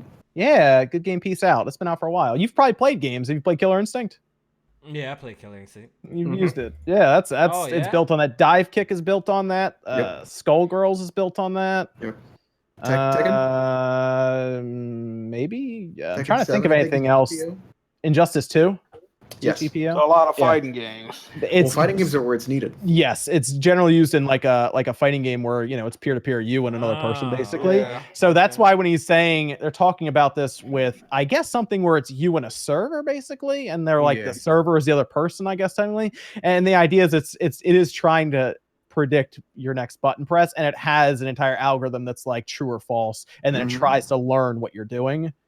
And so it is something that's been under practice, but I've never seen it ever in something like game streaming. That sounds crazy to me for that. Yeah. But so I learned something new today because I thought this was. Chat is telling me that Tekken 7 is delay based, not GGPO. Ah, there you go. Okay, there we go. Got that figured out. Oh, I got a list of games here. Here we go. Marvel vs. Capcom Origins, Dive Kick, Brawlhalla, Pocket Rumble, Lethal League, Dungeons and Dragons. The server freaking tries to predict your next movement, right? It learns, it tries to predict it. That's pretty cool, I guess, then. That's pretty cool. I'm an unpredictable gamer, so I don't like that. I like to switch shit up. You think you're unpredictable, but you're not. You think you're unpredictable. These computers got you figured out, bruh. GGPO uses a netcode technique called rollback. Rather than waiting for input to be received from other players before simulating the next frame, GGPO predicts the inputs they will send and simulates the next frame without delay using that assumption. Right. When other players' inputs arrived, if any input that's why One Night keeps beating me in Dragon Ball Fighters, dog. You know what I mean? That's why One Night keeps beating. You know why? Because I be trying to do shit and the game is playing itself, yo. See, that's my excuse. Next time someone's whooping my ass, I'm gonna say GGPO. Shit, fuck me all up. Yo. That's why One Night's whooping my ass. You hear that, One Night? So it's not my fault. I press some next shit. The game is doing some next shit. So that's why you beat me in Dragon Ball Fighters when we be playing, bro. Well, it's Dragon Ball Z Zenkai battle. Use it, not Fighters. Oh damn! You gotta expose me like that. You tried, Kofi. You tried. I'll be curious to see it actually work. But they said in 2 years or so, it's gonna be just like if you had it in front of you. Boy. I don't know about that. I don't know about that one. Google, they don't stop. I don't know about a lot of shit they say about Stadia, to be honest with you. The problem is they're assuming that Comcast isn't going to be Comcast about this. Yeah. Or any ISP. Yeah. What do you think they're going to be happy about upwards of terabyte or more data being used in a month just on game streaming? No. I'm not gonna be happy about that. And I got a data cap with Comcast. So I mean, a lot like I do. They don't say it, right? But you go over a terabyte, they'll send you an email to your master account. They're like, "Hey, what are you doing over there?" And it's like 100% of your data. Like, God damn, really? 10 days left. Yep. I mean, when you get into what's Red Dead or Call of Duty is going to take a good chunk of that, actually. 175. Yeah, 175. It's tough. It's gonna be tough with Stadia. But next month, right? You get the launch. Stadia. Oh, that's when it launches? Next November. month. Yeah. No, I didn't even. Oh man. So okay, let's hear from our guests. Like, what do y'all think about Stadia for real? Like, what do you guys think? Did they got what do you something think, with Sean? Go ahead. Let them know, Sean. They got something coming with this? Go ahead. It's pointless. I don't see the point of it. Like, my purchase isn't pointless, Sean. It is pointless. Showing up next month, Stadia? Oh, of course. You see my channel. What do I buy? I buy everything, man. Well, I want to check. What's really funny is I'm more interested in that controller because the controller connects to your Wi-Fi rather than your system. It connects to your router. So I want to see what's going on inside of that controller. And I'm also curious how it all kind of works inside. So I'm more interested in that. Bring it on home, Sean. What do you think? It's just it doesn't have a point really to me. Like, if I want to play a AAA game, I will play a AAA game on the Xbox One or the PS4. Like, I don't understand the point of $60 renting a game. And if I want the best visuals, I have to have a subscription service. And it's all going to be, look, every preview of Google Stadia that came out when it initially was launched, when people had time with it, literally said there was input lag on games. Like, and Google swears up and down, oh no, it's seamless. It's like bullshit, man. Looking at Google as a company, yes, they have been successful with some things, but every time something isn't a complete runaway success, they shut it down. Think of how many times Google Plus, Google Video, all these things that were supposed to be big and all this stuff, they shut it down. And it's just, looking at YouTube issues and stuff like that, uploading issues, I don't trust it. Like, I just don't see the point of it. Like, yes, it's nice. First off, you're not going to play these fucking games on your cell phone anyways. Like, wow, I could play Assassin's Creed Odyssey on my cell phone on this little ass screen. Like, that's so great. Like, no, who cares? Like, I don't know. I don't see a point of it. I think it'll be a niche thing and it'll probably fade away into obscurity. Mm-hmm. But do you see streaming actually being a thing one day though? Or oh yeah, for sure. I think to me, streaming is a lot like VR, and pretty much everything that's come along in the video game industry is they always try to do different things. Like, VR is going to be the future of gaming. Streaming is going to be the future of gaming. 3D gaming. 3D is going to be with the 3D televisions and the glasses and shit. And what always ends up happening is traditional mechanisms end up winning out. And that's just always how it's going to be. There is a market for VR gaming. There is a market for streaming gaming, but I don't see it replacing the current traditional model anytime soon. I agree with that though. Stadia. I mean, Stadia's problem isn't necessarily that they're streaming games. It's that they don't have the mentality that Jack is saying right now, which is a cutthroat mentality. Google has an immense amount of money, but they don't have any games that you want to play on their service that you can't play anywhere else. And they're older games. Like where are your first party games? Like that's why people get invested in companies, because of first party games. There's a reason why Nintendo could shit the bed with the Wii U and still come out smelling like roses with the Switch, because of games like Mario and Zelda. Same thing with Sony. Sony can shit the bed and then just be like, oh well, you know, we got God of War, we got Uncharted. People will run back to it. Even Xbox to some degree. You know, they still have games like Halo that still resonate with gamers, and there's nothing to attach. There's no brand identity for Google Stadia. It has no mascot. Like I just don't understand why Epic Games goes around snatching up these games for like timed exclusivity on their launcher, but Google can't go get something for a few months just to put on Stadia and then it'll go somewhere else. Like that would make people mad, but isn't that what you're supposed to do in the business world? Is to go do that? It is what it is. I feel like for me, that'll be just as bad as the backlash. I mean, yeah, it's going to make people mad. Like they come out and they say Red Dead Redemption 2 Stadia only. What happened? See, Alex here is very anti-exclusive. You know what I mean? No. You're confusing me. Okay, all right. Explain yourself. I don't have a problem with exclusives if they're made by that specific company, because they invested the money into those companies to then make those exclusives. What I don't like is what Epic is doing, where there's timed exclusivity, where there's content that's gated because someone decided to drop a bag of cash. Sure. Right. Yeah. So like the Dragon Quest stuff, like that, I don't like. The Red Dead stuff, I'm not a fan of that either. So stuff, or Tomb Raider was exclusive to Xbox for a year. Yeah. Before PlayStation, that's bullshit. Like that shouldn't have happened. So like stuff like that is what I don't really enjoy. Do I think exclusive games are maybe overrated? Yes. But that depends on the game and stuff like that. I think they're held to a higher regard because they're exclusive and they're not looked at critically. That's my only problem with them. But they work though. Exclusive games work. I'm not saying they don't. They do work. That's what Stadia needs. Stadia just Google doesn't understand the gaming landscape. It seems like they the reason they're even Microsoft doesn't understand either. Clearly, I hate to see it, man. But like Google is just, they should have developed a subscription service first and then come to the table with the streaming. Much like Microsoft, we just said they don't understand gaming, but they developed an entire Game Pass subscription service, and it's going to be rolled into xCloud. So it's probably, you know what, xCloud might even be part of a Game Pass Ultimate or Xbox Live Ultimate, to where you don't pay anything extra. You already have $15 a month on that. You have Game Pass, you have 100 something games, and you don't technically need a system to play it. Like that at least is like, okay, I'm paying a subscription service for what's basically Netflix with games. I don't need a system. Whereas Stadia, you're buying a game for $60 and it feels like a subscription, but it's not, because you have no ownership to that game techecally. It's still on their service. That's what all these publishers want, though. They don't want you to own it. Right. They want streaming. They all want streaming. Ubisoft, EA, and a few others want streaming. Like some of the small indie developers don't care about streaming really, because they're going backwards. They're releasing digitally and then going physically with it. They're going that way because they have to build up the capital for it. So Stadia is going to be. My problem with Stadia is how do you explain that to a consumer that's not us? It's just really confusing. Like you could buy the game, you could stream like it's confusing. Like I really don't even understand it too well myself. I'm still confused about about the whole model about it. On top of that, we're not even putting in the equation of people in their data caps and stuff like that. They really couldn't go to a Sega or a Capcom and just revive an old game that us old people remember. Like, go do something, anything. Go get a new Jet Set Radio.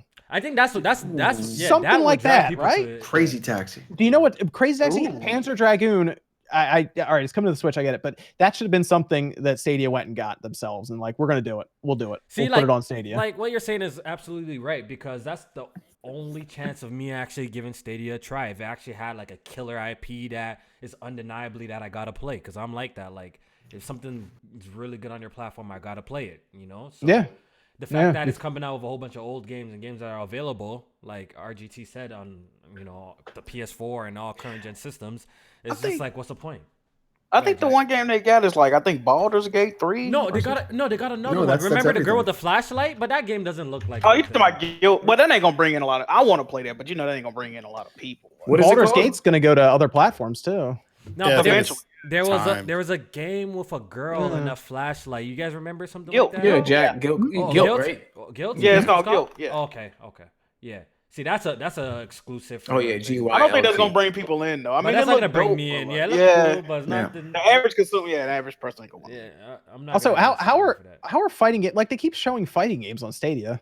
Like how is that gonna work? I guess I find out. I can't imagine that. You know what? That's the first game I'm going to when I get Stadia. I'm gonna go find a fighting game and see how that goes. And I just be tuning into your review and get so really upset. Man. Oh, Tequila Works is making that Guild game. Okay. But I mean, you could probably go get indie developers for cheap and bring them in and be like, let's make, let's I don't know, what do the people do at Stardew Valley? Let's get a new Stardew Valley or something. I don't know, anything like that. Slower moving games that don't require, good latency, essentially, good inputs. Yeah. All right, Alex, you're gonna have to take it away on this topic. Oh man, spooky. What's going on with Blizzard, China, So, Hearthstone? So please break it down as if we haven't heard of none of this. The chat haven't heard none of this. So Spawnwave can help me out with what's going on.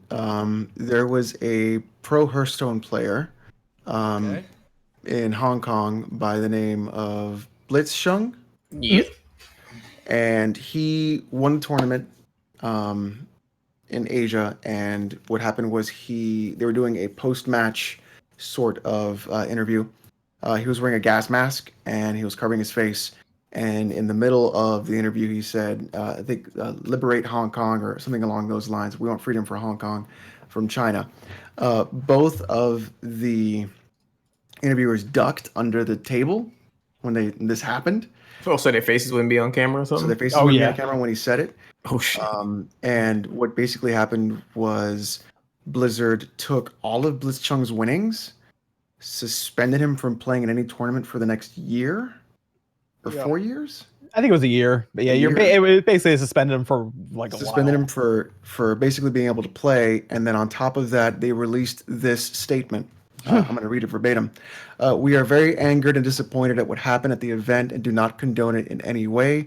We also highly object to the spreading of personal political beliefs in this manner.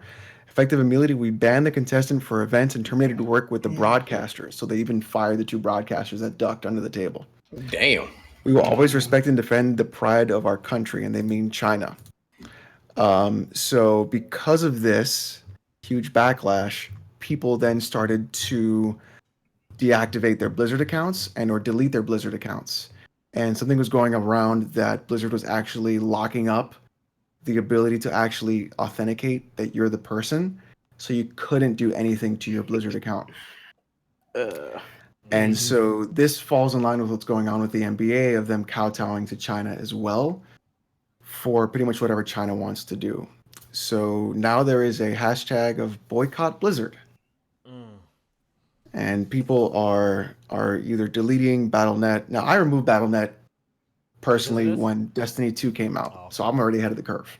Okay.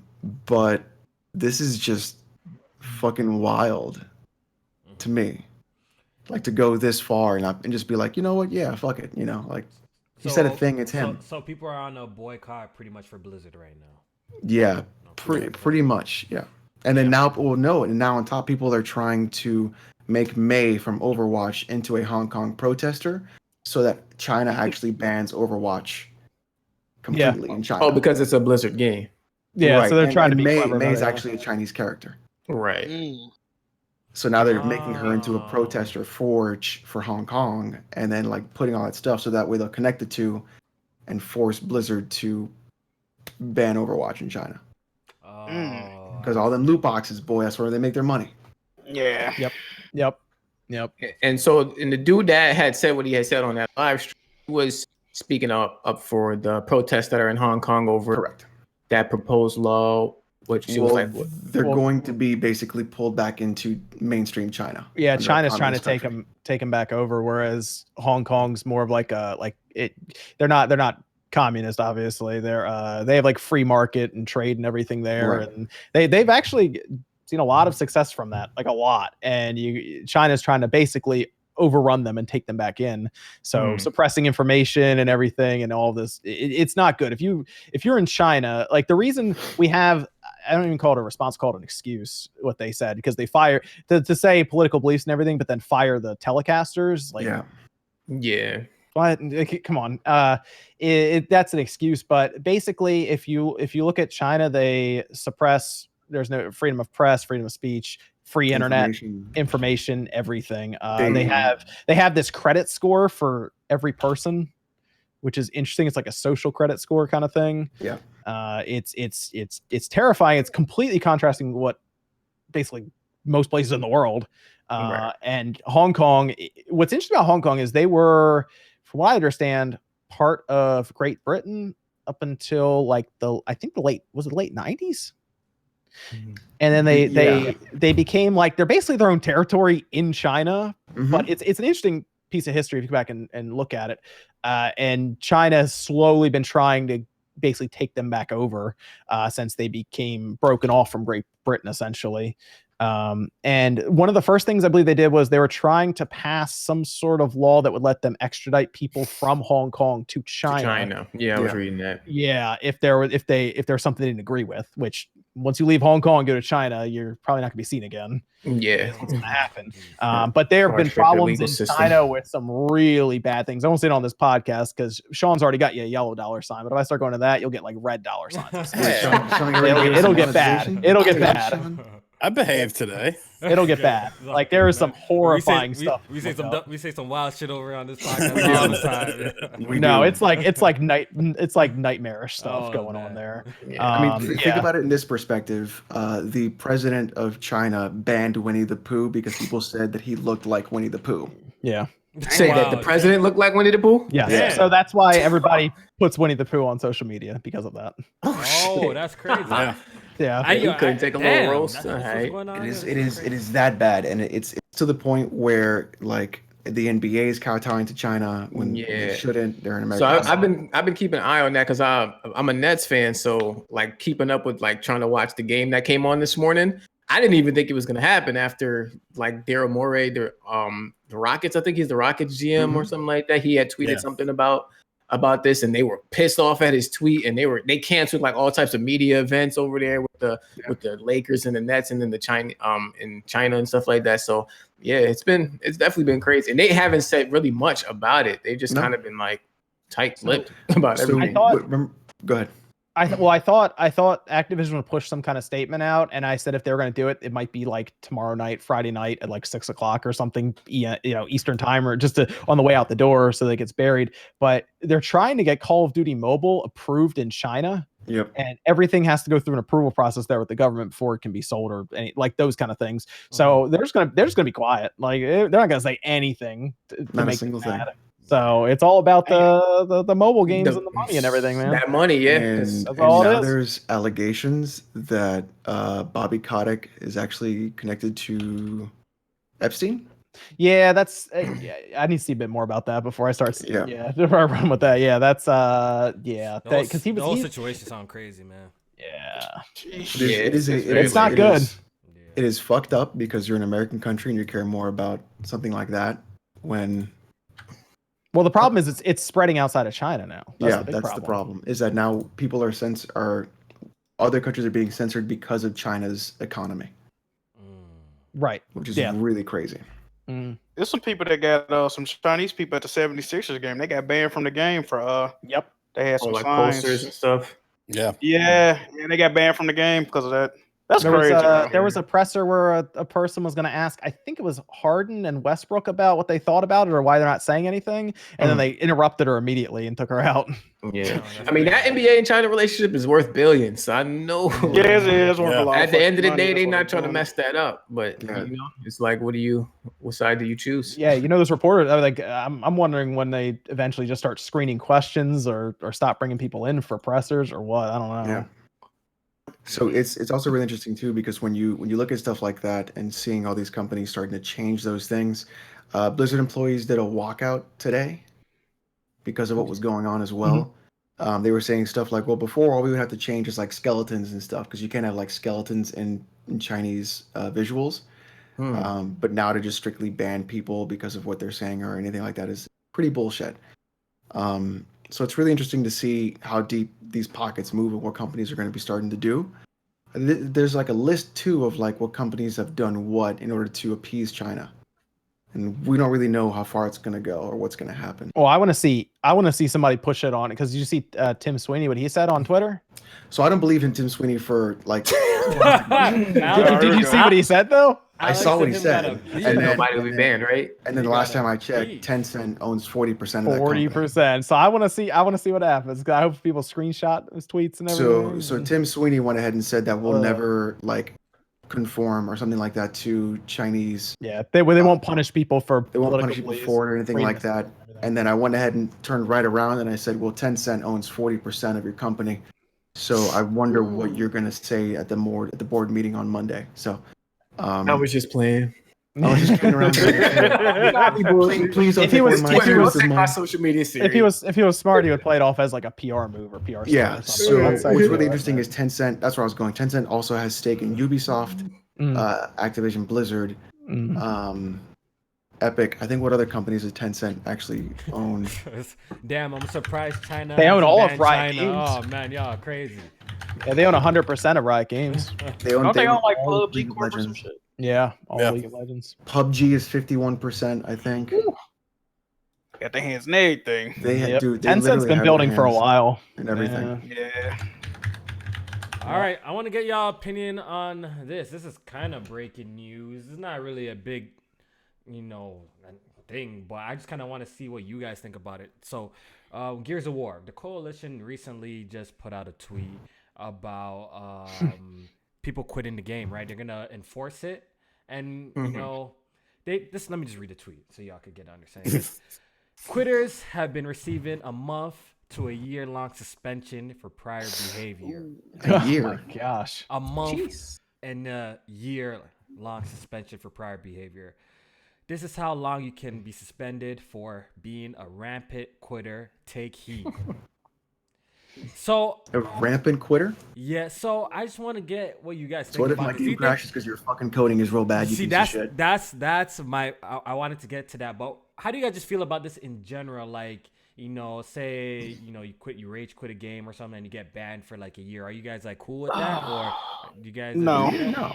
Nah. 48 hours. 72 hours. Yeah, a couple of days. For I don't think you should get banned at all. Even a month, like just leaving. I don't think you should get banned. I think if anything, they should penalize you in game.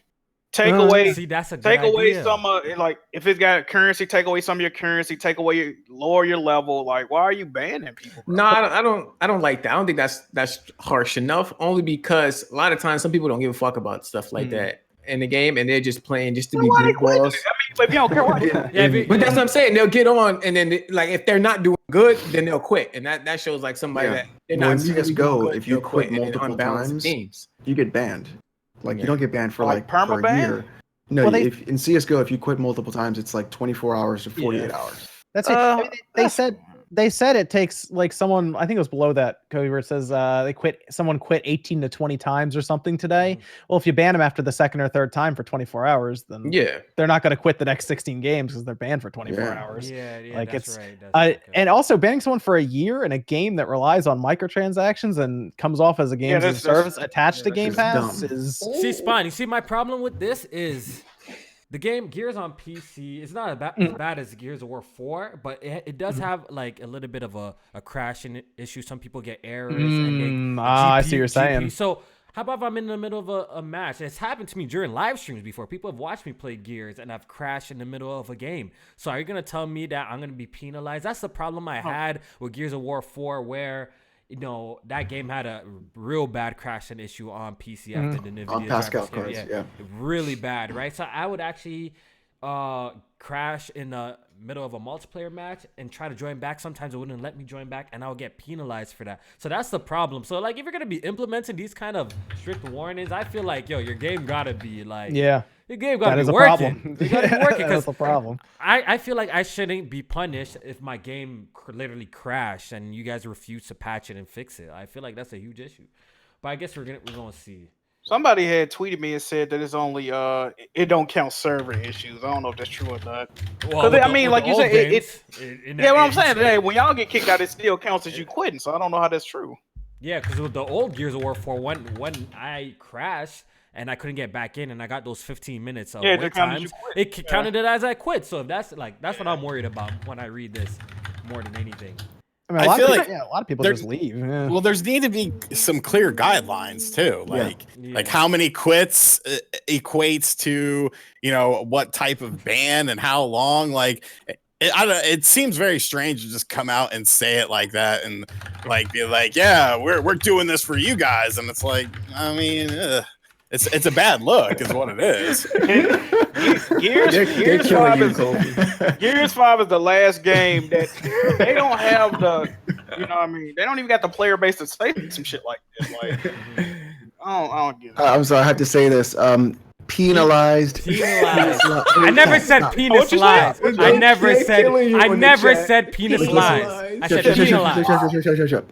Penalized. Penisized, analyzed, bussylized, sodomized, circumcised, pasteurized, mercumcised. I said penalized. Alright? You know what I mean?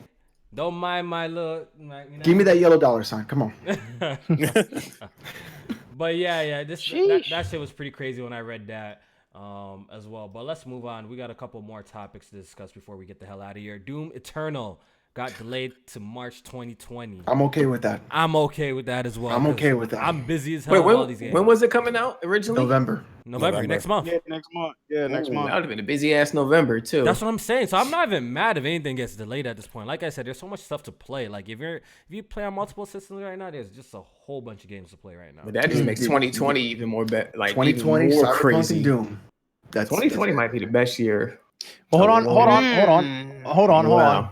Sean, what's the problem for you with Doom? What? What's the issue that what else did they put out in that delay? You talked about it. Doom 64 delay? No, I was gonna say Doom 64. I think Doom 64 should just come out. Yeah, that's fucking stupid. No, the Switch version? Yeah, tell me about that Switch version, Sean. Go ahead. Yeah, now they delayed that even more. What's up? Why are you poking the bear? Because I know he wants to say something about it. No, the Switch version wasn't going to come out originally at the same time, but now it's like that's delayed on top of this delay. It's delayed with no. It's with no release date. Yeah, like they said, they'll update in a couple, and when the time gets near or something like that, they'll have updates in the future about it. But it's just like, what the fuck? Okay, so they delayed it pretty much because Doom Eternal got delayed. Indefinitely. Yeah. Okay, that's kind of whack. If it's ready to ship, then bring it out. Then what the hell? It's the same. What's that? The same? Is that the same day, Sean, as Animal Crossing? It's the same day as Animal Crossing. They got to get out of the way, man. Yeah. Also, Doom comes out the same day as Animal Crossing. It sure does. It does. That's funny. Yeah. I got my money on. Obviously, they cater to two different groups, but I got my money on Animal Crossing. Animal Crossing will sell more. It's gonna sell more copies than Doom, yo. Oh yeah, on the Switch, of course. Easily. Absolutely. Yeah. On that one platform on the Switch, it's gonna sell way more. Am I really gonna have to pick up apples and then fucking slaughter Satan in the same fucking day? Yeah. Yes. That's the beauty of video games. That's a good day, man. I'm getting both. It's a good day. Good. So March has Final Fantasy, Watch Dogs, Doom, and Animal Crossing. Yeah, 2020 is looking absolutely bonkers right now. Bonkers. When's Cyberpunk? April. April. Oh my god. Yep. Yeah. Beginning next year's looking good. Yeah.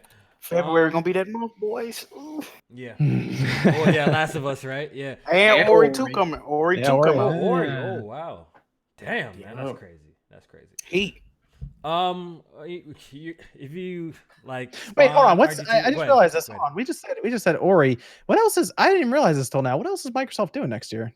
Halo. No, I'm serious. It's a serious question. I'm just asking. I don't know either. Halo Infinite. Halo, Forza. Yeah, that's fine. But Cuphead DLC. But Halo's going up against a PS5 launch, most likely, right? That's what we're saying. Those will be launch titles. Well, Halo Infinite is supposed to be, their big game for their new console as well. Oh yeah, I'm on that. I'm gonna go Scarlet. See, like that, for me personally, like you guys don't understand how big of a Halo fan I used to be, but now when I hear Halo, like I don't get nothing out of it too much. You're not on that Master Chief Collection, man?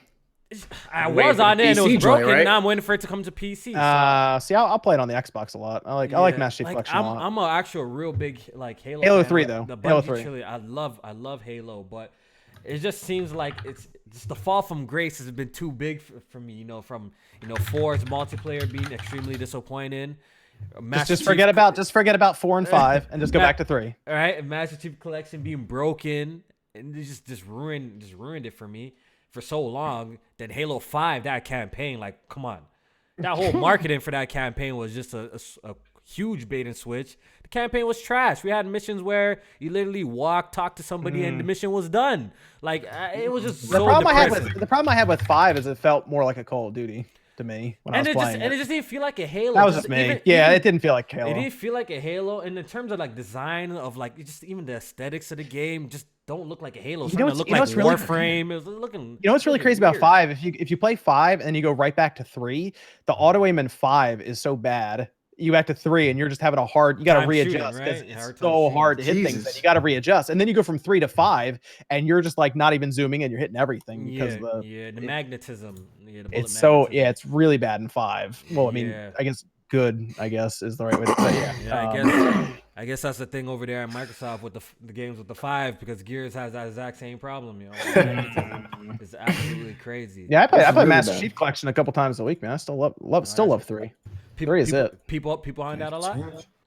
Yeah, I find a match right away. No problem. It happens instantly. So people are doing all the weird game types and everything. So hopefully when it comes to PC, like Halo's back, because I'm pretty sure it's gonna be if Microsoft does it well, it should be a big hit on Steam. If no bullshit, it should be a big hit. Yeah, that one got a release date yet, right? It was supposed to come out this year, but Reach is looking like it's coming out next year. They can't get it to work. They said. Yeah, I think it's like the base Xbox or something is having a hard time. Get it to work. They said it can't run. Then they said it's too many engines on one game, and they was having troubles with it. Yeah, they can't run it on like the OG Xbox. Or something. Yeah, like if they just moved to the X, it'd probably work. But the base is like, it's pushing. They know what time it is. Yeah, leave that original in the dirt. Yeah, and just pretty much the last topic I got. It's just a little bit of an announcement. Death Stranding review embargo has been revealed. So the review embargo is dropping November 1st, and I believe the game comes out November 8th. So that's 7 days. They got some confidence in it. That's big 7 energy days. Right there. That's what I was. Yeah, they think that's. I'm gonna be honest. I'm actually surprised that it's so early. Like they're giving so much time. 7 days. Because if there is, I think there's some sort of really big twist in the game. I think so too. If there is, it's going to be ruined before it comes out. Oh, absolutely. Because it's 7 days. I don't know why. I guess they're like, well, if we do it same day, people are going to think that there's something wrong with the game or something. I don't know, because that mentality is there. You see, look, RGT Spawn, I've been getting a lot of slack from the community for hyping up Death Stranding from like 2013, since not 2013, 2016 or whatever. Yeah, 17. Yeah, where it was revealed. Like ever since I saw it, I'm like, this game's gonna be something special. They've been getting at me like, yo, what's the game about? They've been every Sunday. No, because every Sunday you go to church. You go to the church of Kojima, and you know what the deal is. You know what I mean? You go to church. So this makes me happy that they're extremely confident in their game, that they're revealing or they're dropping the reviews November 1st, 7 days before the game actually comes out. So I'm pretty sure this game is gonna be something special, very unique, and it's gonna be dope. I think so. I'm confident in it. I see a lot of games now come out and there's no mystery to them when they come out, and it sounds weird because we want to have as much information as we can before we put money down for it. But there was a point in time, and I promise people in the chat maybe a bit younger, there was a point in time where Metal Gear Solid 2, we thought we were playing a Snake the whole time. Right. That was a thing. And then you get in there, and like 2 hours later, you're playing this ride the whole way through, right? That was a problem. The entire trailer was just Snake. Yes, dude. I think I still have them around here. The that came with Zone of the Enders was just Snake, and you were like, it was just the beginning. Yep. And I think I still have them. There's like a I think I saw the magazine run. It might have been EGM. I'm trying to remember what it was, but there's a full run of like Metal Gear Solid 2, big blowout information. It's like, oh, look how cool the enemies are going to be. They're going to follow you around. They're going to investigate footprints. Never said a thing about Raiden. It was they took Snake and put him. I have to go look because I think I have it still. They put him on the shell. They actually put him there as like a bait and switch, just to be like, oh yeah, you're definitely playing a Snake the whole time. That's Kojima. So that's why I'm like, he has a lot of free reign here. Would he do something like that again with this? Okay, dude, what do you mean would he? He literally wore a mask for like 2 years for MGS5. Yeah. And then he said, "Oh, this is a new studio, like the Moby Phantom Dick Studios. Pain, yeah, the Phantom Pain, all the we're mystery. gonna do this, This and game's then gonna I'm be not dope, even man. who I'm I telling am. people, this game's gonna definitely be. Call me Ishmael. He was doing all that stuff for like a year and a half. Like he's gonna do some shit. I think it's fine if people are doubting the game if they if they didn't. I guess if they weren't playing games back then as much. I guess because they don't have that memory of like Kojima's build up to this point.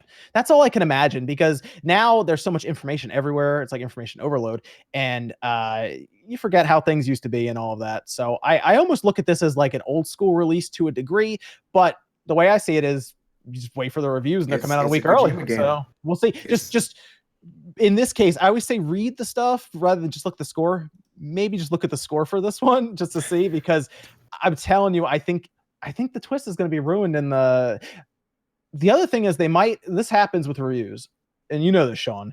They'll tell you can review something, but they'll only tell you what you can show. About. I've seen. I think Sony does that too. I've seen that too. A lot of even small companies do that shit. Yes. Yeah. So avoid spoilers and stuff like that. I've seen that in the notes before. I think there's a chance they might even end up, just by doing that, roping the media into this as well as it being one big twist. I hope that's the case, because that would be really, really cool. Like one massive twist. That'd be really neat, right? If they're like, all right, you can't show that, but there's going to be like one person out there in one of these outlets who's like, oh yeah, I'm gonna be internet famous today. That's gonna be all in the thumbnail and things like that. Yeah. So it's just Kojima, man. It's just gonna be some wild shit. Yeah, it always is.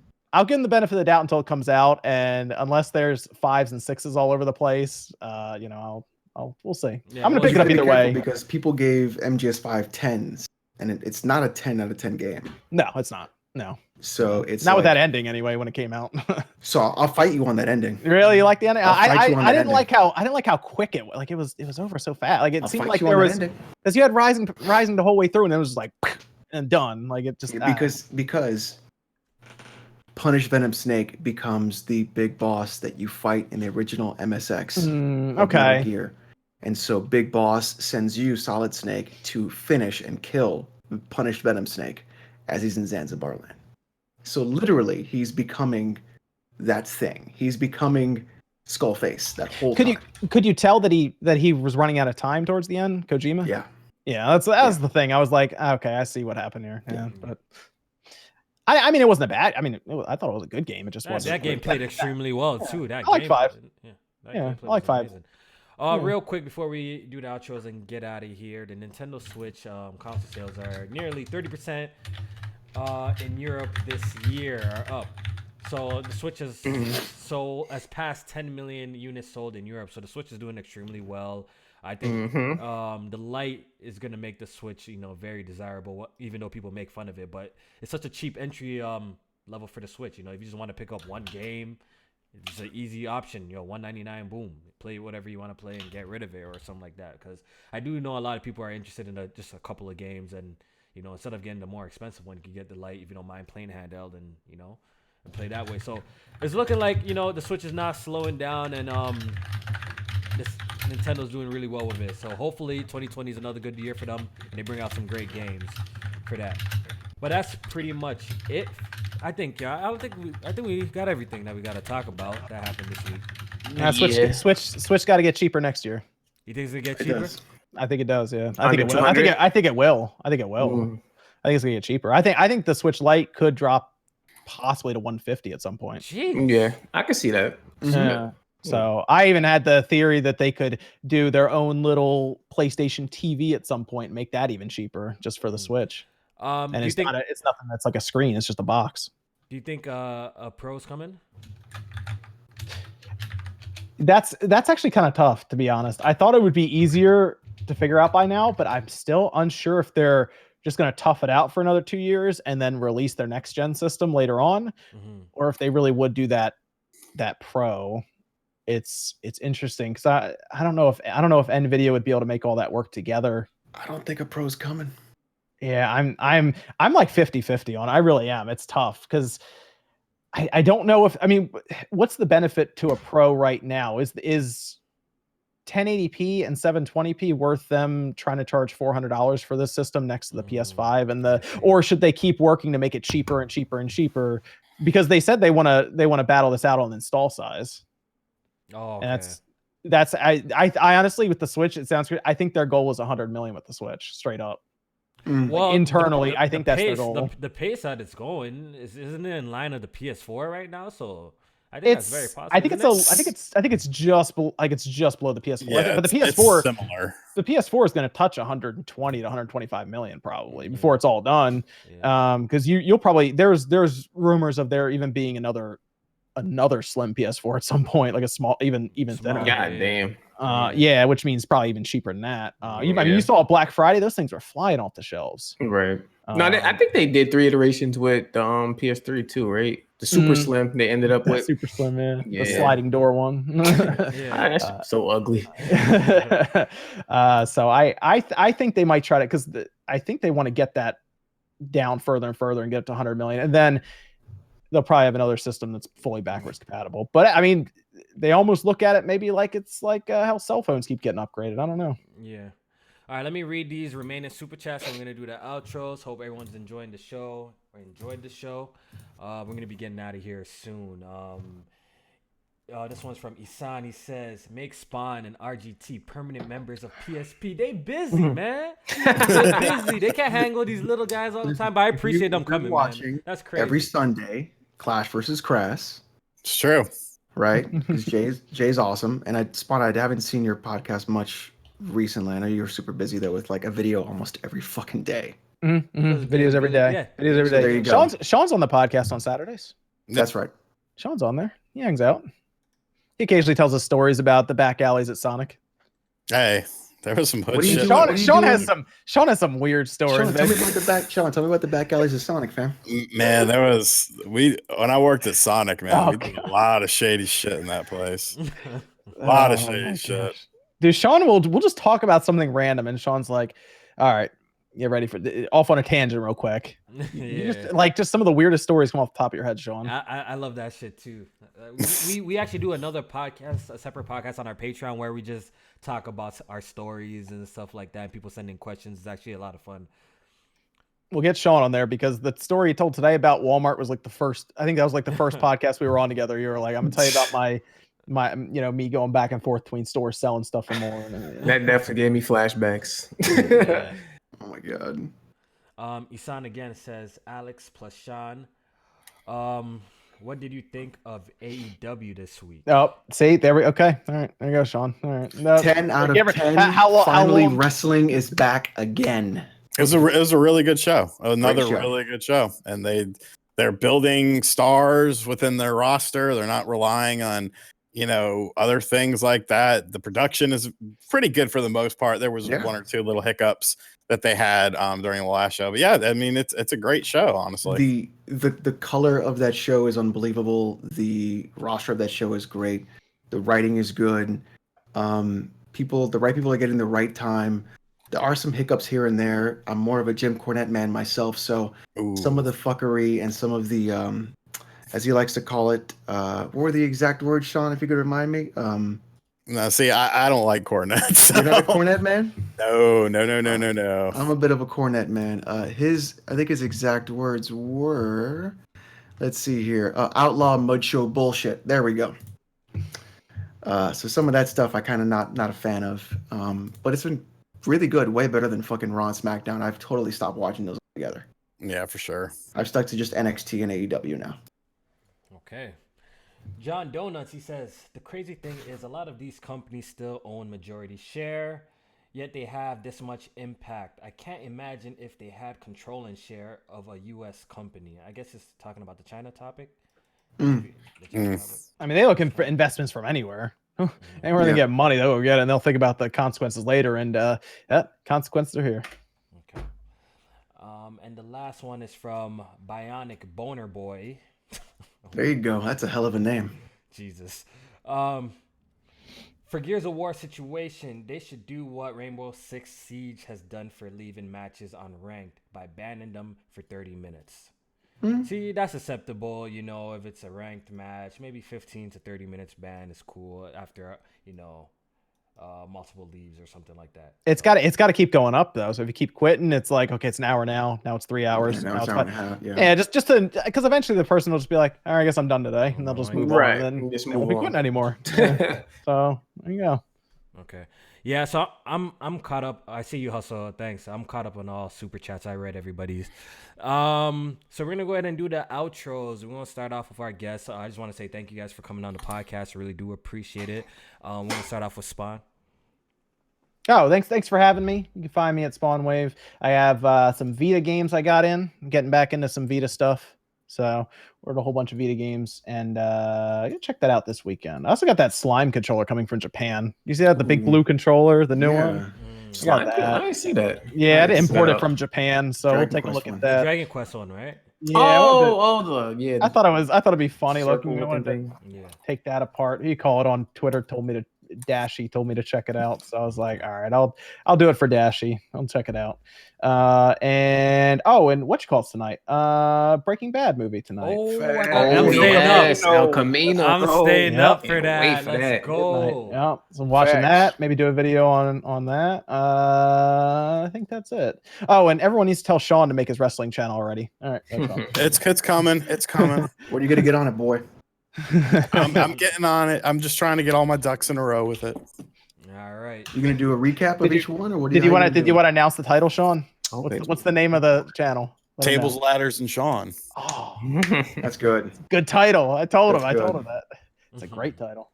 Go ahead, Sean. Sorry. Well, RGT. You can find me on RGT85. I actually did 2 videos today. I finally got around to reviewing Call of Cthulhu, which just came out on the Switch, came out on the PS4 and Xbox One last year. And then I got the Teenage Mutant Ninja Turtles Arcade 1-Up Arcade cabinet in today as well. So we did a video on that. Thing is fucking awesome. Is that video up? I gotta see that thing. Yeah, it is up. Ooh, I gotta check that and out. They actually did a lot of improvements over the Wave 2 cabinets. It was either that or the Simpsons cabinet. I'd make room for either one of those. So. You should have hopped on it, dude. I mean, they're on Walmart's website. You can still get them. Yeah, I need to go buy. I might just go look at my Walmart and see if they have them. How big is it? What's you got a measurement real quick of it? Like, is it like a 2 or 3 foot by 3 foot, or how much space do I need? I don't have a ruler or anything. That's not in your. What? Wait, hold on. That's not in your video. You didn't go. All right, let me show you guys how much space this takes up. And, no, it's the exact same size as the other Arcade 1-Up cabinet. Oh, it looks a little bigger. I wasn't sure. It juts out. It juts out in the front where the control panel is. You'll see it on the video. Easy enough. Comparison. Okay, very cool. All right. So, yeah, thanks for coming on. By the way, man, I appreciate it. Oh yeah, no, thanks for having me. Alex.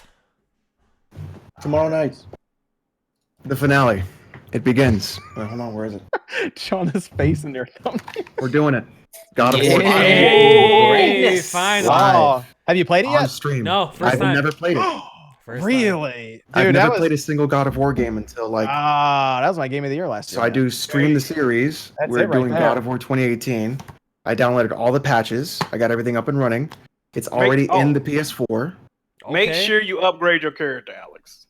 A lot of people that don't like the game, they don't never do any upgrades. Make sure. So don't tell me what to do, bitch. Upgrade your character, man. Upgrading is like the best. Like I know. I hate okay. Play games like that. It's interesting. Okay. So we're gonna do that, and then so far in the ranking, God of War 3 is top. So top, as it should be. I don't think it's gonna change, man. I don't think it's gonna change. I'm also gonna add a counter for every time I have to do the Sony boost. The Sony boost. So every time I have to send my son to go climb up something and then pick me back up, I'm gonna counter for each time. And here we go. It's gonna be on the channel. Shout out to Erica. Erica's for the win for inventing the Sony boost word. The Sony boost. I think she's the one who came up with that. So shout out to Erica for that. So Spawn, if you guys don't know, because traditionally in Sony games, there's a lot of pickup, so we call it the Sony Boost. Pick me up, Joel. Yeah. Gears 5 had it in there too. Sony Boost. J-Man? Yes, appreciate Spawn Wave and RGT for pulling up on us. Definitely was a great show. Follow me on Twitter at JMain518 and check out my YouTube. I put up a couple videos a few days ago. So check those out. Make sure y'all like those, share them out.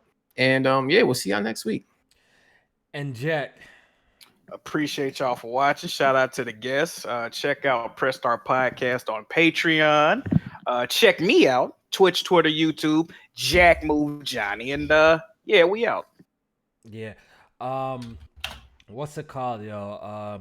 Definitely check us out on Patreon. We have a new community goal. A lot of you guys have been requesting us to play a little game called Gang Beasts. You guys said it's a lot of fun. So if you guys wanna, once we hit our community goal, we're gonna do a game night where we're gonna play that game. We're thinking of doing like Uno after that, and maybe after that we're gonna do another like 20-hour stream. So yeah, man, I appreciate it. I appreciate all the support y'all been showing us, and we're gonna, continue on with the pod, man. It's gonna be good. So, we're gonna go ahead and get the hell out of here, and hope everybody has a great night. Take it easy, people. I still gotta go see Joker. Ooh. Check out Concrete Genie. Oh, you been playing that?